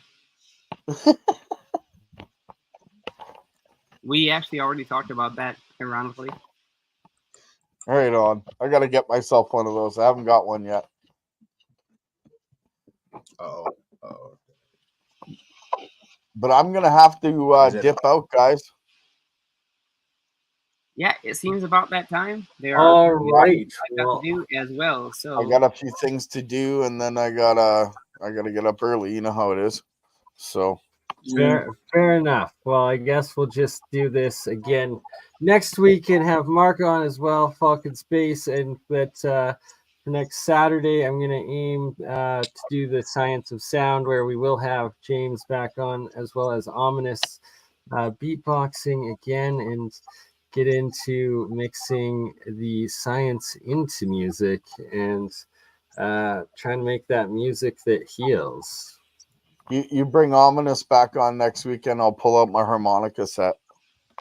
Well, you can pull it out right now, and James will freestyle over some harmonica for sure. I think Yeah, I better I'd be practice cool with a little that. bit. Oh, let's push him. Come on, buddy. Do it. What? And James has an album being released right now, right? Or midnight, 3 hours from now it goes live. Midnight Eastern time. So whatever. I think that's So 1 hour from now. Oh, that's cool. Yeah. Yeah. No, it's dope. Gnostic, all platforms. GNOSTIK on all platforms. The album's Hypnosis Volume 2, and it's kind of a follow-up album to Hypnosis. It's just Hypnosis, but this one's Volume 2. So it's going to be like a 3-part series that I'm doing. And yeah, that's a really good album. Oh, So sorry, Hypnosis. Can you, is it like a subliminal messages type of thing?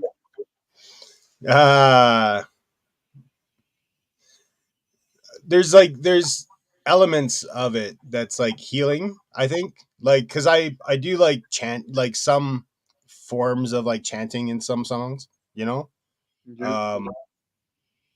And I don't know, subliminal messaging, like I literally do have a part in one of my songs that's like talking about subliminal messaging, and I do it and I repeat it 3 times and shit, and I do some magic shit like that and some but I mean, like, yeah, it's an experience, man. Like, Yeah, as long as it heals, you know.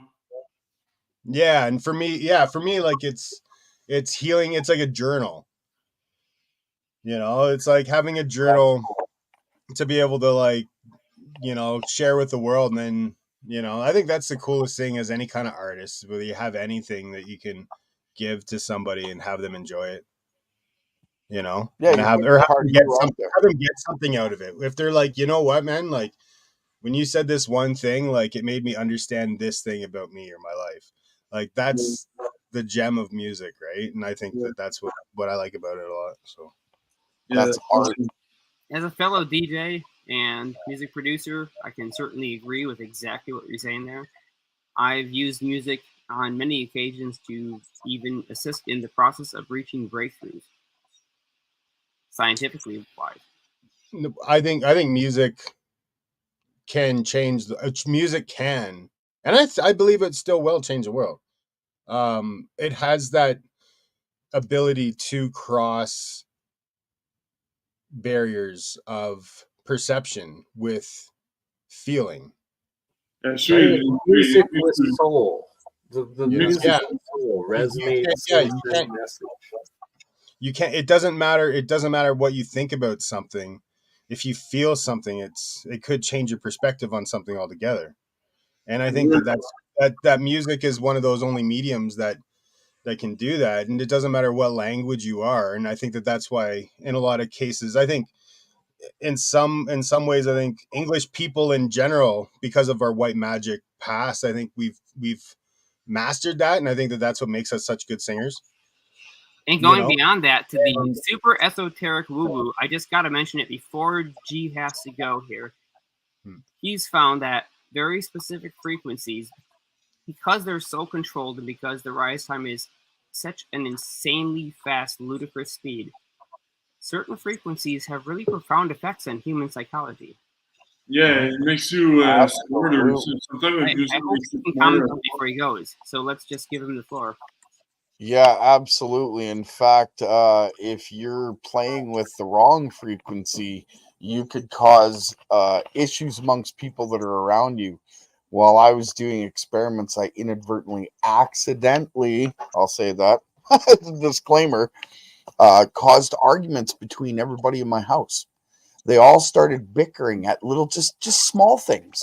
And it kept getting louder and louder to the point where they're almost at the fists. So I shut my coil system off, and then I recalibrated it, went back to 7.83 hertz, turned it back on, and everybody started to calm down. Now, I don't know if it was because of the electromagnetic field that was around, No, because you just saying that, and like while this stream was on live, I pulled out the Z app thing from Matt Rife and started like messing around with his coils again, putting a couple frequencies through it.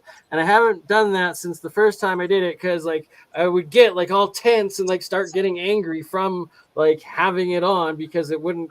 There's none of like the solfeggios or the 432. That's the wrong like, geometry. off ones. If, Right, if you nerdy exactly. guys are after like And you I, know, once sci-fi, again, I started getting like tense and like starting But like that's annoyed and agitated. so But Star Trek TNG episode 91, called Night Terrors, covered specifically this phenomena as a result of electromagnetic interference that was too extreme. This was way long ago, long before Havana syndrome or those types of things, which Mr. Sokol, who is now on, has personally had the opportunity to unfortunately experience. Really? That I'd love to hear about. With that ex-girlfriend, right? That was that one that was like that you're targeted, right? Yeah, Jeremy speaks of it often. Yeah, the time traveling anti-gravity princess. Nice. But it was a fake call on uranium that gets you visited. That shit, yeah. That's why. What wasn't That a shit's shit? dangerous. They do that. They do that stuff at like for riots, if they want riot. Like yeah, they LRAD. Yeah, LRAD. like at concerts or whatever. But they do that through music in general.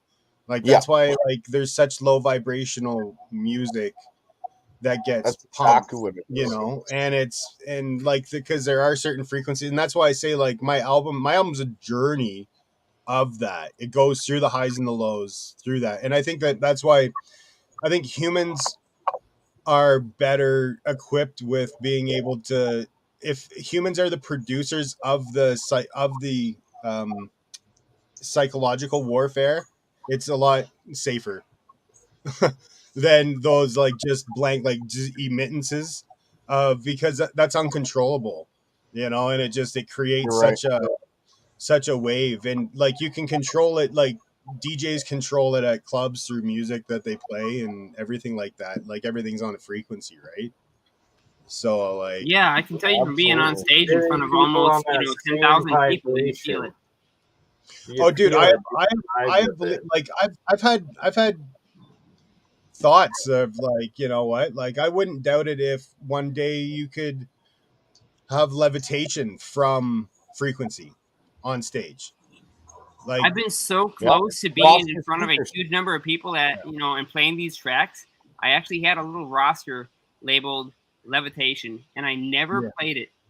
I should have done it at least once when I was on stage at the Eagles Club, because it's the biggest venue in Milwaukee, Wisconsin, and in the state of Wisconsin. But I didn't. I wanted to ask the audience in some way through the music track that I had written, please focus on this. But, you know, I couldn't bring the object in with me, and I didn't want it to be a person. I wanted it to be a thing. Maybe that was a bad choice, but we never did end up doing it.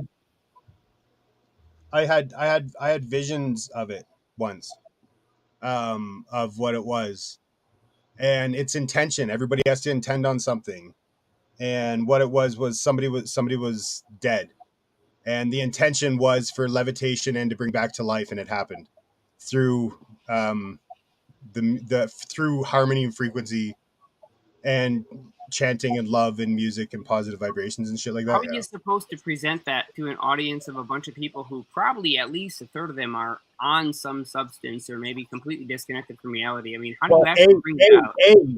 The only way that you can actually like do this through music and unite everybody is you get rid of alcohol. Period. Well, alcohol, there's no way that's going to happen in a bar. You can't be on the same frequency with alcohol. Every alcohol is a different frequency. So you can't. It's funny you bring that up, though, because my aluminum freaking tetrahedron pyramid that I made, every single sober person that ever held it was like, "Oh my god, it's so hot!" It like would heat up and it would like burn your hand. And if you were drunk, you're like you couldn't feel anything, and you're like, "What the fuck is this stupid thing that you're trying to make me hold, Bernie?" Was like I tested 100 people. It was like 10 drunks, nothing. No, and that's anyone else. And with with alcohol, it's spirits, right? So like it can be tapped in. So if there was any force that wanted to tap in from like the other side of like say there's somebody that just didn't want to and they were strong enough and had like an army to be able to do something on the contrary to that, they could fuck with people through drunk people. Just through the resonance. Are you Can I saying pause this just for a moment because I can see you're encouraging prohibition and alcohol? No, man. Well, that's what. Honestly, man. Honestly, and that's why like drinking, it should have only ever been ritualistic. Because and that's what like in biblical shit, it's ritual. It's like no, you only do it with in your safety of your like most loved ones at cherished moments and shit like that. But it's become a problem. You know what I mean? You let the demon out through the alcohol. Is that what you're saying? That you're letting a spirit? Spirits. That's why they call it spirits. Like because they can enter into your, and they can with cannabis too. And so like different James, I'm not going to disagree, but that's more for an alchemy stream, not for the real science. And Gerald, sorry, I hate to interrupt. I gotta go, but James, I love the way your thought process is going. I can have a long conversation with you about that, but I have to go. So you guys have a great night, James. Hopefully, I'll get to talk to you soon. If you don't have James' contact information, and if James does not have yours, I'd recommend that you guys use a private chat before either of you jump off. James is at my house, so I'll email you. We're good, Gerald. Much love. There you go. Perfect. Okay, we'll have James back.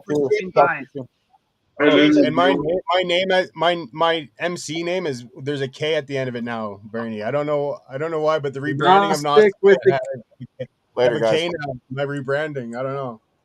About alcohol, alcohol numbs your brain down, so I don't think it has the potential to bring in any new energy into your brain. It's killing your brain. It's slowing you down. It's starving you of oxygen.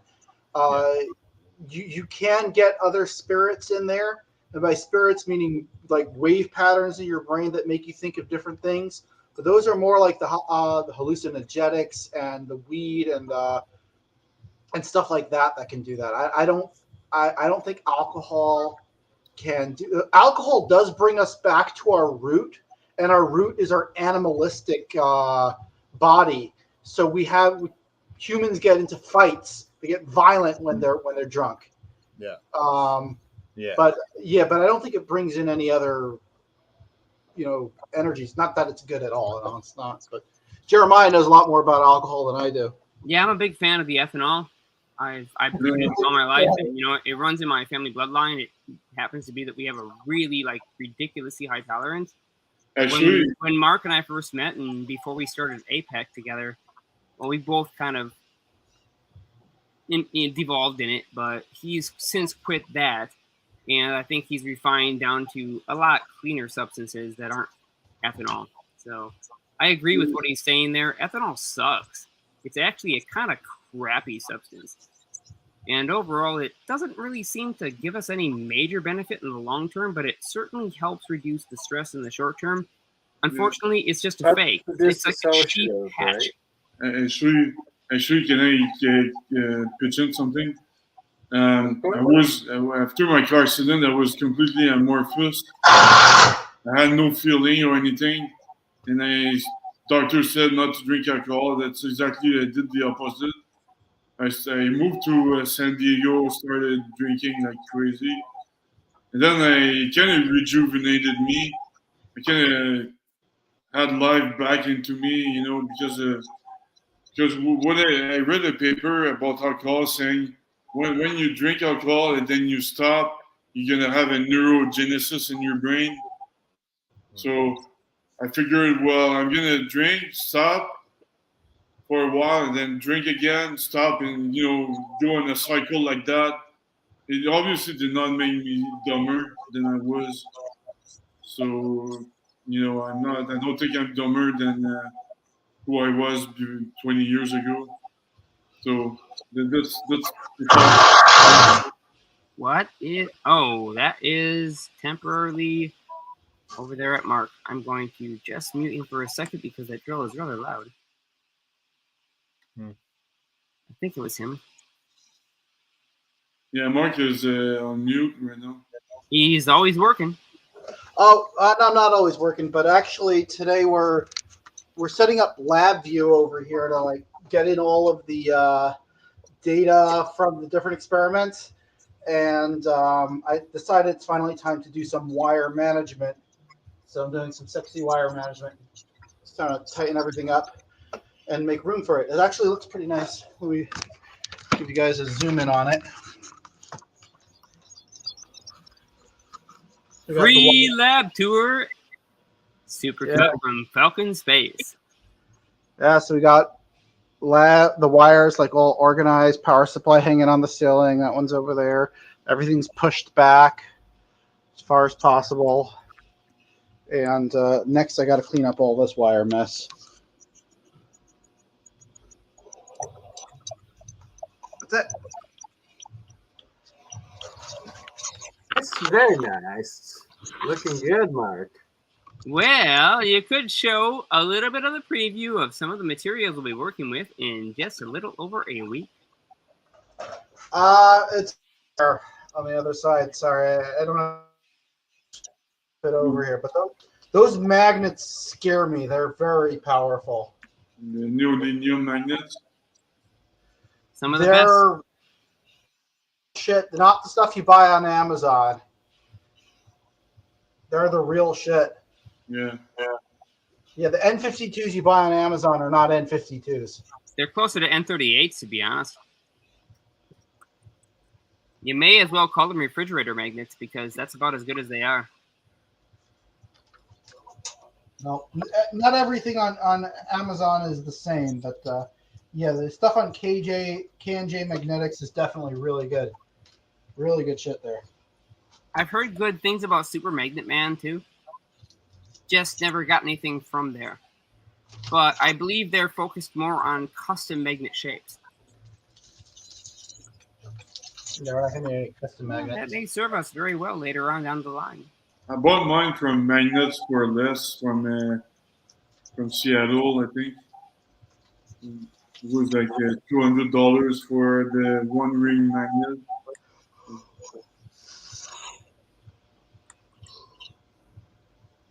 Two or three. Right. Yeah. Did So you have much a real good surprise for tomorrow, Mark? Yeah, maybe I'll schlep them over here tomorrow. They're like a 1/4 inch thick by half an inch cubed, and they have like 25 pounds of lifting force. So that's over a 1/4 square inch, 25 pounds of pressure on a tiny little thing that's a 1/4 of an inch thick. So they're really like once they connect to something, it's very hard to remove them because they're smaller than your finger, and yet they have 25 pounds of lifting force. Awesome. Yeah. I actually sprained one of my fingers trying to remove it the other day. Yeah, you gotta be careful. If they just stick together, they might break because they're so powerful, you know. If they stick together from a distance, yeah, they can break. Yeah. By comparison to how strong those are, the ones that I got off Amazon that were sold to me as N48 ultra strong ring magnets with their little screw taper divot, which doesn't even match a standard screw, by the way. So worthless. Well, those things have about 1/12 the attraction force to the ones that Mark has sitting in front of him, but they're supposed to be the same physical volume and strength. 1/12. Big difference.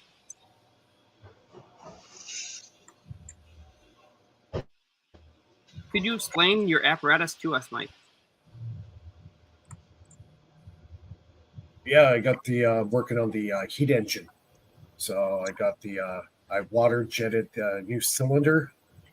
I took a chainsaw motor. I cut the bottom end out. So I got the crankshaft. I got the piston.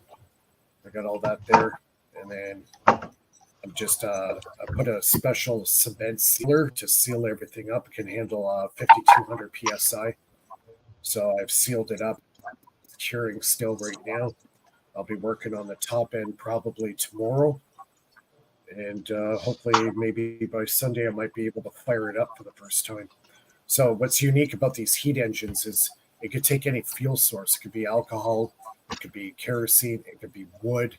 It doesn't matter. that's the advantage of this little heat engine. It'll run off any heat source that you put on it. So I decided to make my own. I water jetted the cylinder, and then I just bought a $50 setup chainsaw motor off Amazon and broke it down, cut the bottom end off it, and made my own cylinder. And there you go. All I have to do is put the top end on with the heat. And that's it. It's pretty much done. It's such a simple device. And then I've got the belt drive here. I'm going to hook it up to a little generator and see how much power I can get out of it. Ah, very So cool. that's, work in progress. Well, now you get to use that heat engine for something else too that you didn't maybe originally plan on using it for, which would be plasma impulsion or plasma implosion. I was just thinking about that this week. Yeah. And I have a device that I want to build in the next little while, which is going to add the plasmoids or the EVOs into the cylinder.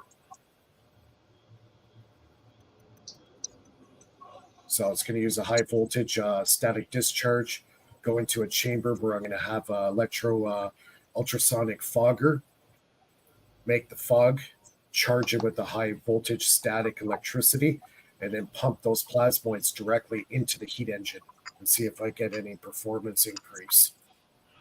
I just want to mention that don't use the 110 to 124 kilohertz mist makers that you can get for cheap. It turns out that the molecule size is so large, there's so much water in there, it can't distribute the charge correctly to equal breakdown, and you won't get the effects. You have to use the over 1 megahertz transducers that are designed for ultra-fine humidifier use. And you can get those in the form of what's called pond foggers, but if you get them in the form of mist makers, they're not going to produce the same effect too. So I've tried that and made that mistake before. Don't waste your time or money. All right, so I'll have to look into that. How about the transducers that I use for the pulse motor? Can I mod they're those in too? way too small, and they're not made of the right materials. In fact, go back and look at. Okay, so, sorry, go ahead. The one I have is a 2-inch diameter. It's 41 kilohertz at 40 watts. Do you know the chemistry? Is it strontium titanate or barium titanate? Barium titanate. Are you sure? So absolutely sure about that? Yeah, that's what I had said in the description of it. Barium titanate. I seen the description. I just wasn't sure if they had sold you the correct product.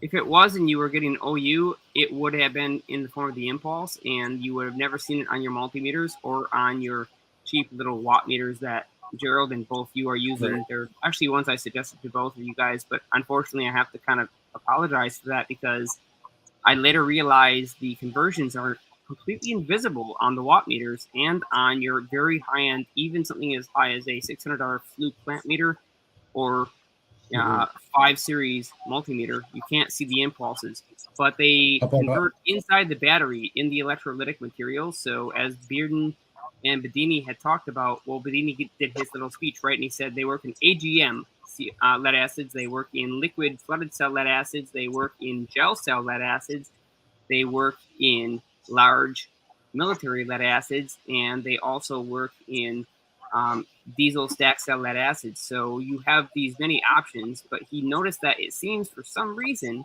and it could be the density, maybe this has to do with TP Brown, but lead happens to be particularly useful for this. So if you had not gotten excellent results, but just partially okay results previously, maybe switch over to any form whatsoever of a lead acid battery. Because that sharp Tesla impulse, once it enters the battery, you'll not measure the current. You'll measure an extremely high voltage impulse, which seems to disappear into the cell. And then for some reason, the cell voltage starts to go up as if it's charging at 10 amps, except for what you measure from your meter and your scope seems to be less than a couple of milliamps. And then just in the course of a couple of minutes, maybe less than an hour, you've acquired what should have taken you 10 times more energy to charge that battery up to. And since batteries are indicated in terms of their quantitative charge by their across the 6-cell junction voltage, you'll have so much more energy than you're supposed to have. So you discharge it, bring it down, and charge another one, and just jump back and forth. Hence Tesla switch, which you've already played with and already have one sitting around. Use the batteries as your conversion mechanism. Forget about capacitors, supercaps. We've tried; they just don't work as well. I don't think that carbon is quite as suitable. But there seems to be something in the heavier isotopes. And maybe lead might work better, but I have a feeling that lead is just the beginning of this iceberg, that things with very, very high spin and odd nuclei isotopic ratios will actually be the solution to producing these higher spin states. Bismuth, for example, is already a great catalyst. Manganese, mercury. I mean, you could just, the list goes on. Just take a look at your spin isotope chart. But try it. You got to try it at least once if you're going to try and convert this energy, because it doesn't happen directly in the form of electromagnetic energy. This is in another form entirely, and this is where Bedini, I believe, with the Chroma generator produced its whole output.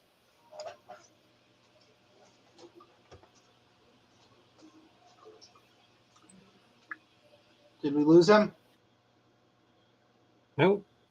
I think still. Oh, muted? Jeremiah, you're muted. I may have just overwhelmed, perhaps not lost. I have done that before, and I apologize.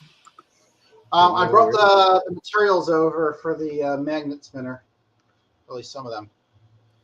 Awesome. Bernie, you want to take a look? Yeah. So this is the little magnets I was telling you about. This little magnet, which is about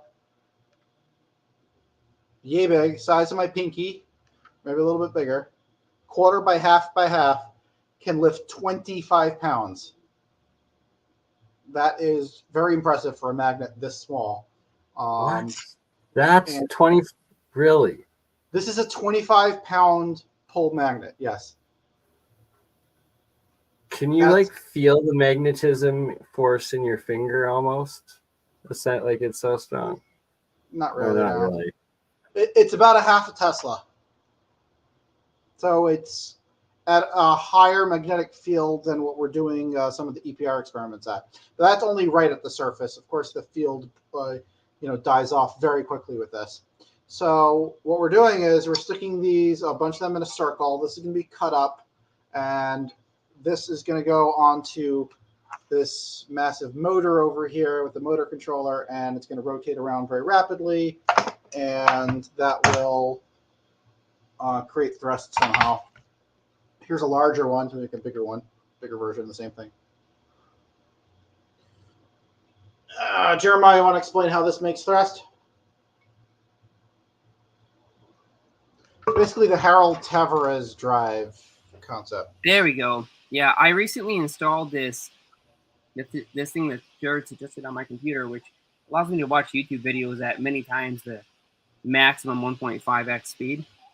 But it's now affecting StreamYard, so it seems like I have to get this pinned up on my Chrome tabs here and shut it off because it's affecting me from unmuting myself. Yes, I'd love to. So Tavares discovered an orthogonal magnetic field interaction that was actually in the mathematics from Maxwell almost 2 millennia ago. And between these orthogonal magnetic field interactions, both affect something fundamental that was not yet known in space-time, but now we recognize as mu. It's a spin in what's known as the J-curl vector. So if you create a torsion in the J-curl vector, it affects the velocity c, which means that the fields, in terms of how they interact with each other in different frames of reference, change the velocity of light in their projection of their of motion, or in that direction, that field vector. And we end up with the possibility of developing an interaction between two different frames that produce an unbalanced, non-Newtonian third law violating force. This is precisely what we're going to be doing. Now, there are several patent applications. I will not be sharing them here until they actually reach patent approval status, but just know that he's worked really hard on this, and the reason for why is, as Mark and I have found out the hard way after starting APEC, by giving everybody a free rein to share their ideas, it revolutionized the entire community, but it also had an unfortunate side effect, which was a lot of patent trolls that like to take other people's ideas came on and were quite proud of the fact that they were going to take your idea, if they could understand it well enough, patent it for themselves, and then do nothing with it, except for perhaps the possibility of selling it to some military contract. So, prior to this actually getting out in the full genre, we have to keep some things quiet. Nevertheless, full demos and visual representations can be had, just not the mathematics and the modeling. But you will be able to replicate this long before the patents pass approval process. Anybody can. In fact, it may be the simplest drive we've ever seen, and perhaps one of the most powerful compared to the available materials of today. I've built a similar device based off of Amy Eskridge's dad's paper, Richard Eskridge, with rotating magnets, and that actually worked. And I did it. I ran the experiment live on Jeremy's channel right after the SETI conference when they were talking about UFOs. Burnt out the motor, but before we burnt out the motor, it was there was a positive result. It was bouncing a bit, but there was more weight on one side of the graph than the other. I do want to get rid of all the digital scales for this process, Jeremiah, and I want Absolutely. to go analog all the way. It needs to be some sort of analog scale. An analog scale, by the way, works on Planck time. It averages on Planck time, so there's no higher refresh rate than Planck time. If I could draw or animate for everyone what happens on the Planck scale as a result of these orthogonal magnetic field interactions under extremely small proximity at very high energy density, I would love to show that.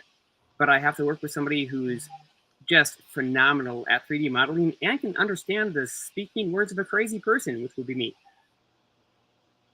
I think I could find somebody like that over here who can do it. We have a computer here that has a pretty powerful GPU and some pretty powerful animation software. We could probably put something together like that here. Yeah, that would be really something, because this would be so much easier to understand that people would just see the visual representation of it. For me, it's right there in my head, but there's no way for me to translate that because it's dynamic and moving and actually extraordinarily complicated, involving layers of energy density and magnetic field fluxes interacting at different angles. It tends to become very difficult. I guess the question would be, how can we represent the different rate flows of time in a three-dimensional graphic?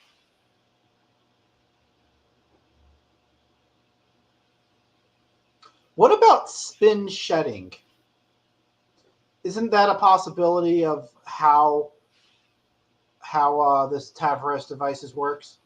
Like similar to how if you have a Helmholtz resonator and you vibrate it from the outside, by spin shedding, by vortex shedding, you're actually able to move it through space-time, through the air. Let's say if it's got vortexes of air, the vortices come out. Even so with this type of device, you have basically a chamber that's puffing air in and out, but it's able to move in one direction. The reason for that is because it creates a vortex that it pushes more air outside of it. You know, like the air that comes out is rotating, and that pushes more air in the opposite direction. But the same concept can apply to a magnetic field. If you get rotating magnetic fields, you can do the same thing, and that would be a true propellantless propulsion drive. I like the idea of spin shedding because the technical term for what we would like this to be called would follow De Vissant Corporation terminology of a spin wave in the form of a radiation of that spin wave, meaning that it's transmitted out. It's not an electric wave. It's not a magnetic field. It is not an electromagnetic transverse wave. It's something different entirely called a spin wave. And it is actually the precession in time at an exact frequency for matching molecular energy densities of surrounding matter and on the localized space-time vacuum refractive index. He talks about this on his site, Vasant Corporation, but it's very seldom understood as far as a concept, and unfortunately, he freely admits he's not exactly the best at presenting it, and, well, I'm doing my best to try and present it, but even still, this subject is so new and complicated, we don't have simplified words yet, but we have to have them, and this will never be a thing if we don't find them. Should we have a conversation with AI about it and see if it can frame it in the correct words? We have, but we're getting there still. I'm not quite set up for it yet. But Mark did show me the other day using our proprietary AI. That physics GPT-4 or whatever. That's epic stuff. We did a private inquiry just offline, and holy shit, kind of blew my mind. Actually, it did blow my mind. Shouldn't say kind of. Interesting. Yeah, but keep in mind that AI is trained on the mainstream. If you ask questions that goes against the mainstream, it won't be able to help you out. Well, yeah, that's the whole point, is putting in and entering in full data sets with the AI and like creating a full like AI set with the alternative data and information so that it can then be used for modeling in the overall grander systems. So Mark typed in a very simplified prompt, which was a kind of a long run-on sentence, but really wasn't all that complicated. It delivered in less than 30 seconds after him hitting enter what took us, myself and Terran Earthling, who happens to be watching this stream right now, several years to accumulate. It just simply pulled them up in a matter of moments. Yeah, a couple ways of creating propulsion. By the way, the word that Amy used, the word spin coupled field, to explain this force. Sound familiar, anyone? Spin coupled field, or spin coupled force. Magnetism is a spin coupled force. Spin orientation of valence electrons. Synchronization of spin states. The same damn thing as quantum coupling, Cooper pairing, and all the other phenomena that we know and love. Yeah, I think within spin you'd find all your other dimensions that string theory tries to invent. It's all in spin. I think you're dead on right with that. It's kind of funny because back in the day, Bearden had made the mistake of speaking about an electron-filled universe, not recognizing the positron pair side of the entire equation. And I actually made fun of you a little bit in person, privately, about the concept of an electron-filled universe also having been in disagreement with what Bearden said in that impromptu interview. But if we recognize both sides of the entire equation, it turns out that there is a free space filled with physical matter, electron-positron pairs in the form known as positronium at the finest scale, the Planck scale, all locked in and interrelated to themselves through their field position and dipole moment at something also recognized as the cosmic lattice. You could come up with a different name for it, but at that point, we still have something that's deeper in scale than the lattice itself, something even smaller than the Planck scale, that maintains the distance of the Planck scale, and this is the big question that science has yet to answer. We cannot explain what is beneath the Planck scale, or what allows the Planck distance to remain something that's closest to the constants of all the constants we've ever tried to give names to. Gravitational constant, cosmological constant, K factor, epsilon mu, keep on going. Isn't that what we have DMT for? To find what's below the Planck's constant? I was hoping you might mention that, and you're dead on right with that. And that's exactly, I think, why we naturally have this in our minds. Or should we ever dare adventure outside of our minds? Oh my God, Jeremy's here. The spin coupled force was was her secret sauce. And actually her dad wrote a paper about it. And this rotating magnet thing that Jeremiah's coming here to try out is extremely similar to what she's talking about. I mean, the only thing you'd have to do differently is point it at the North Star. Well, we better do that then. Oh, we definitely will. I have the North Star actually lined up. I have like lines written on the Faraday cage to point toward it. Did I say that I take no responsibility if this thing blasts right through the side of the Faraday cage and right off the top of the cement building? No, it won't do that. More likely, it would fall apart and crack stuff. I'll have a whole I rotated magnets real fast. Oh, come on. Actually, I think doing this inside the Faraday cage is probably the safest way to do it, because the Faraday cage is pretty well built. It won't, if a magnet falls off, it won't hit us. Precisely what I was thinking. Before we do the shielding, we'll have a chance to balance it inside that thing where we don't all die. Yeah, I think we'll just do it inside the Faraday cage. That would be so much easier. It should work there too. There's if this is truly a space drive, our spacecraft will indeed be basically a Faraday cage. So it had better work inside there. Yeah, Jeremy, she didn't know I was into Alzafon. That's why one of the reasons why she was so interested in it. And when she introduced me to her dad, she actually talked about the Alzafon experiment and told him that, you know, I was into it before we met. And it turns out Daniel Alzafon, David's brother, was actually at the Eskridge house and worked with Hathaway with the machine we have literally right over there, trying to replicate this experiment. And the book that he was carrying around, the Dynamic Nuclear Orientation by C.D. Jeffries, that was the book that literally fell off the shelf when Frederick Alzafon was in a library trying to figure out how flying saucers worked. Dude, it's like Interstellar or something. Yes, yeah. Reminds me of Interstellar. How like the energy from the soul came back from the other side of the wormhole and pushed the book off the shelf. That's so awesome. And it really is the holy grail for dynamic nuclear polarization, you know, in terms of methods, how to do it, the math, the science, everything behind it.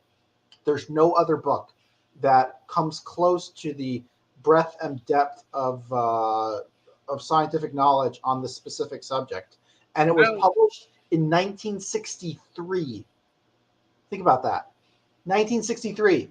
That's how old it is. We should look at the superfields too, because past 1963, the golden age from the 1960s to the 1970s, the golden age of electrogravity and all the major discoveries that happened, including Thomas Townsend Brown and the many other names that most of this community knows. We had other researchers that came into the picture, folks like Mike Wendell, Warren York, Andy McQuarrie. Now, these guys had done incredible things, and they worked with that group that has been recognized as the Colfie Conference, which was started by, please don't tell me I'm the only one that can say this name. You know who Colfie Conference was started by, right, Mike? Mike Gamble, or the guy from DC, what was his name? He's in charge of it now. He wrote a whole bunch of books and refused to come to the lab. Well, you can't blame him. I'm loving it. Loving all of what you guys got going on and working together again, coming back. Tom Vallone did a great job and organized most of this. Tom Vallone was early on sort of character, much like our modern hero, Tim Ventura. Tom Vallone goes a lot farther than that. Tim Ventura did it as a hobby. Tom Vallone does it for a living, and he slaves away to make it happen. So my hat's off to Tom Vallone. I really wanted to meet him in person. He's always busy doing some fundraiser or some. He's trying to sell some Tesla chairs in order to help the research happen. I'm not really sure what exactly is he's doing, but he works in this alternative energy, alternative propulsion field, and tries to make a living off of it by selling end user products that he makes himself, handmade Tesla chair. If you look at what he drives around, he's not exactly making a huge living or extracting a huge amount of this for himself. He takes the minimum to to provide his own personal necessities, and then beyond that, it's pretty much coordination. I thought that he had major health issues at this point, and unfortunately, we lost Bearden, we lost McCandlish, we lost Bearden and his brother, we lost Bedini, we lost Bearden, we lost Bedini and his brother. We lost most of the people that were involved in the alternative energy research community. And the funny thing is, I know that we started a conference about propulsion, but when you get the energy, you also get the propulsion. They're almost inseparable because both of them operate on the modifications of the local refractive index. Hence, this is where you get your warp drive concept from. There's just no way to get around it. But they're all on now. I've heard that, and when you shut it off, the force doesn't go away immediately. No, and it's linked to the localized environment, meaning if you move your drive or your device, it doesn't do the same thing until you repolarize a new area.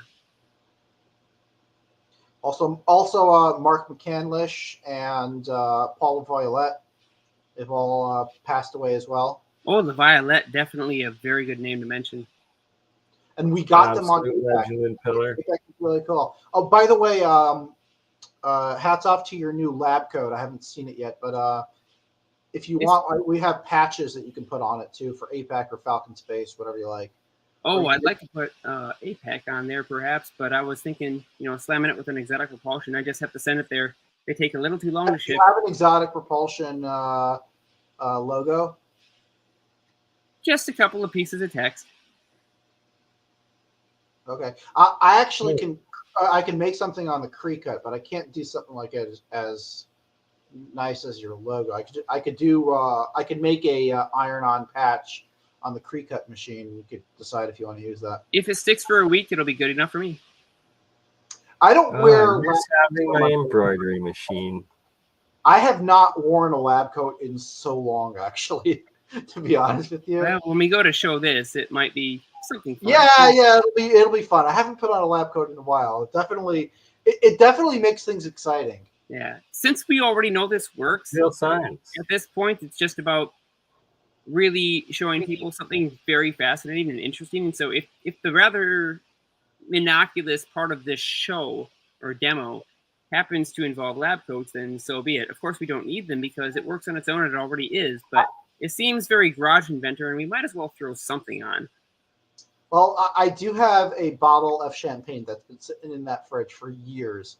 And if it works and we see significant positive energy, positive thrust that is, way out of the, the vibrations and the noise floor, we're going to pop that open. Hell yeah, we will. Well, intend to have that thing ready to go. All right. Yeah. All right, I'll let you guys do because I got to do an experiment by midnight. So later. I'm going to mute myself and. Fair enough. Excellent episode. Thank you all. I look forward to seeing all of you guys' real science happening and developing in the next experiments, and we'll catch you at APEC or back here again next week. And shout out to everybody in the chat. Before we end this, I'm sorry, I should have said this earlier. I didn't mean to disrupt. But I'm going to stick around for just 20 minutes after the show if anybody had any questions about these space drives. And I want to keep it focused on that. But just that, if nobody does within the first couple of minutes, then I'm jumping off. But please do post that link, and then we're out of here. Fair enough. Post in the StreamYard link if you've got questions for Jeremiah on the space drive. Then come on in, and we will see you all on the next one. And thank you, Gnostic, for joining us. And we will have Gnostic back for a full podcast going into, Gnostic topics, esoterics, and the science of sound. And we'll see you then.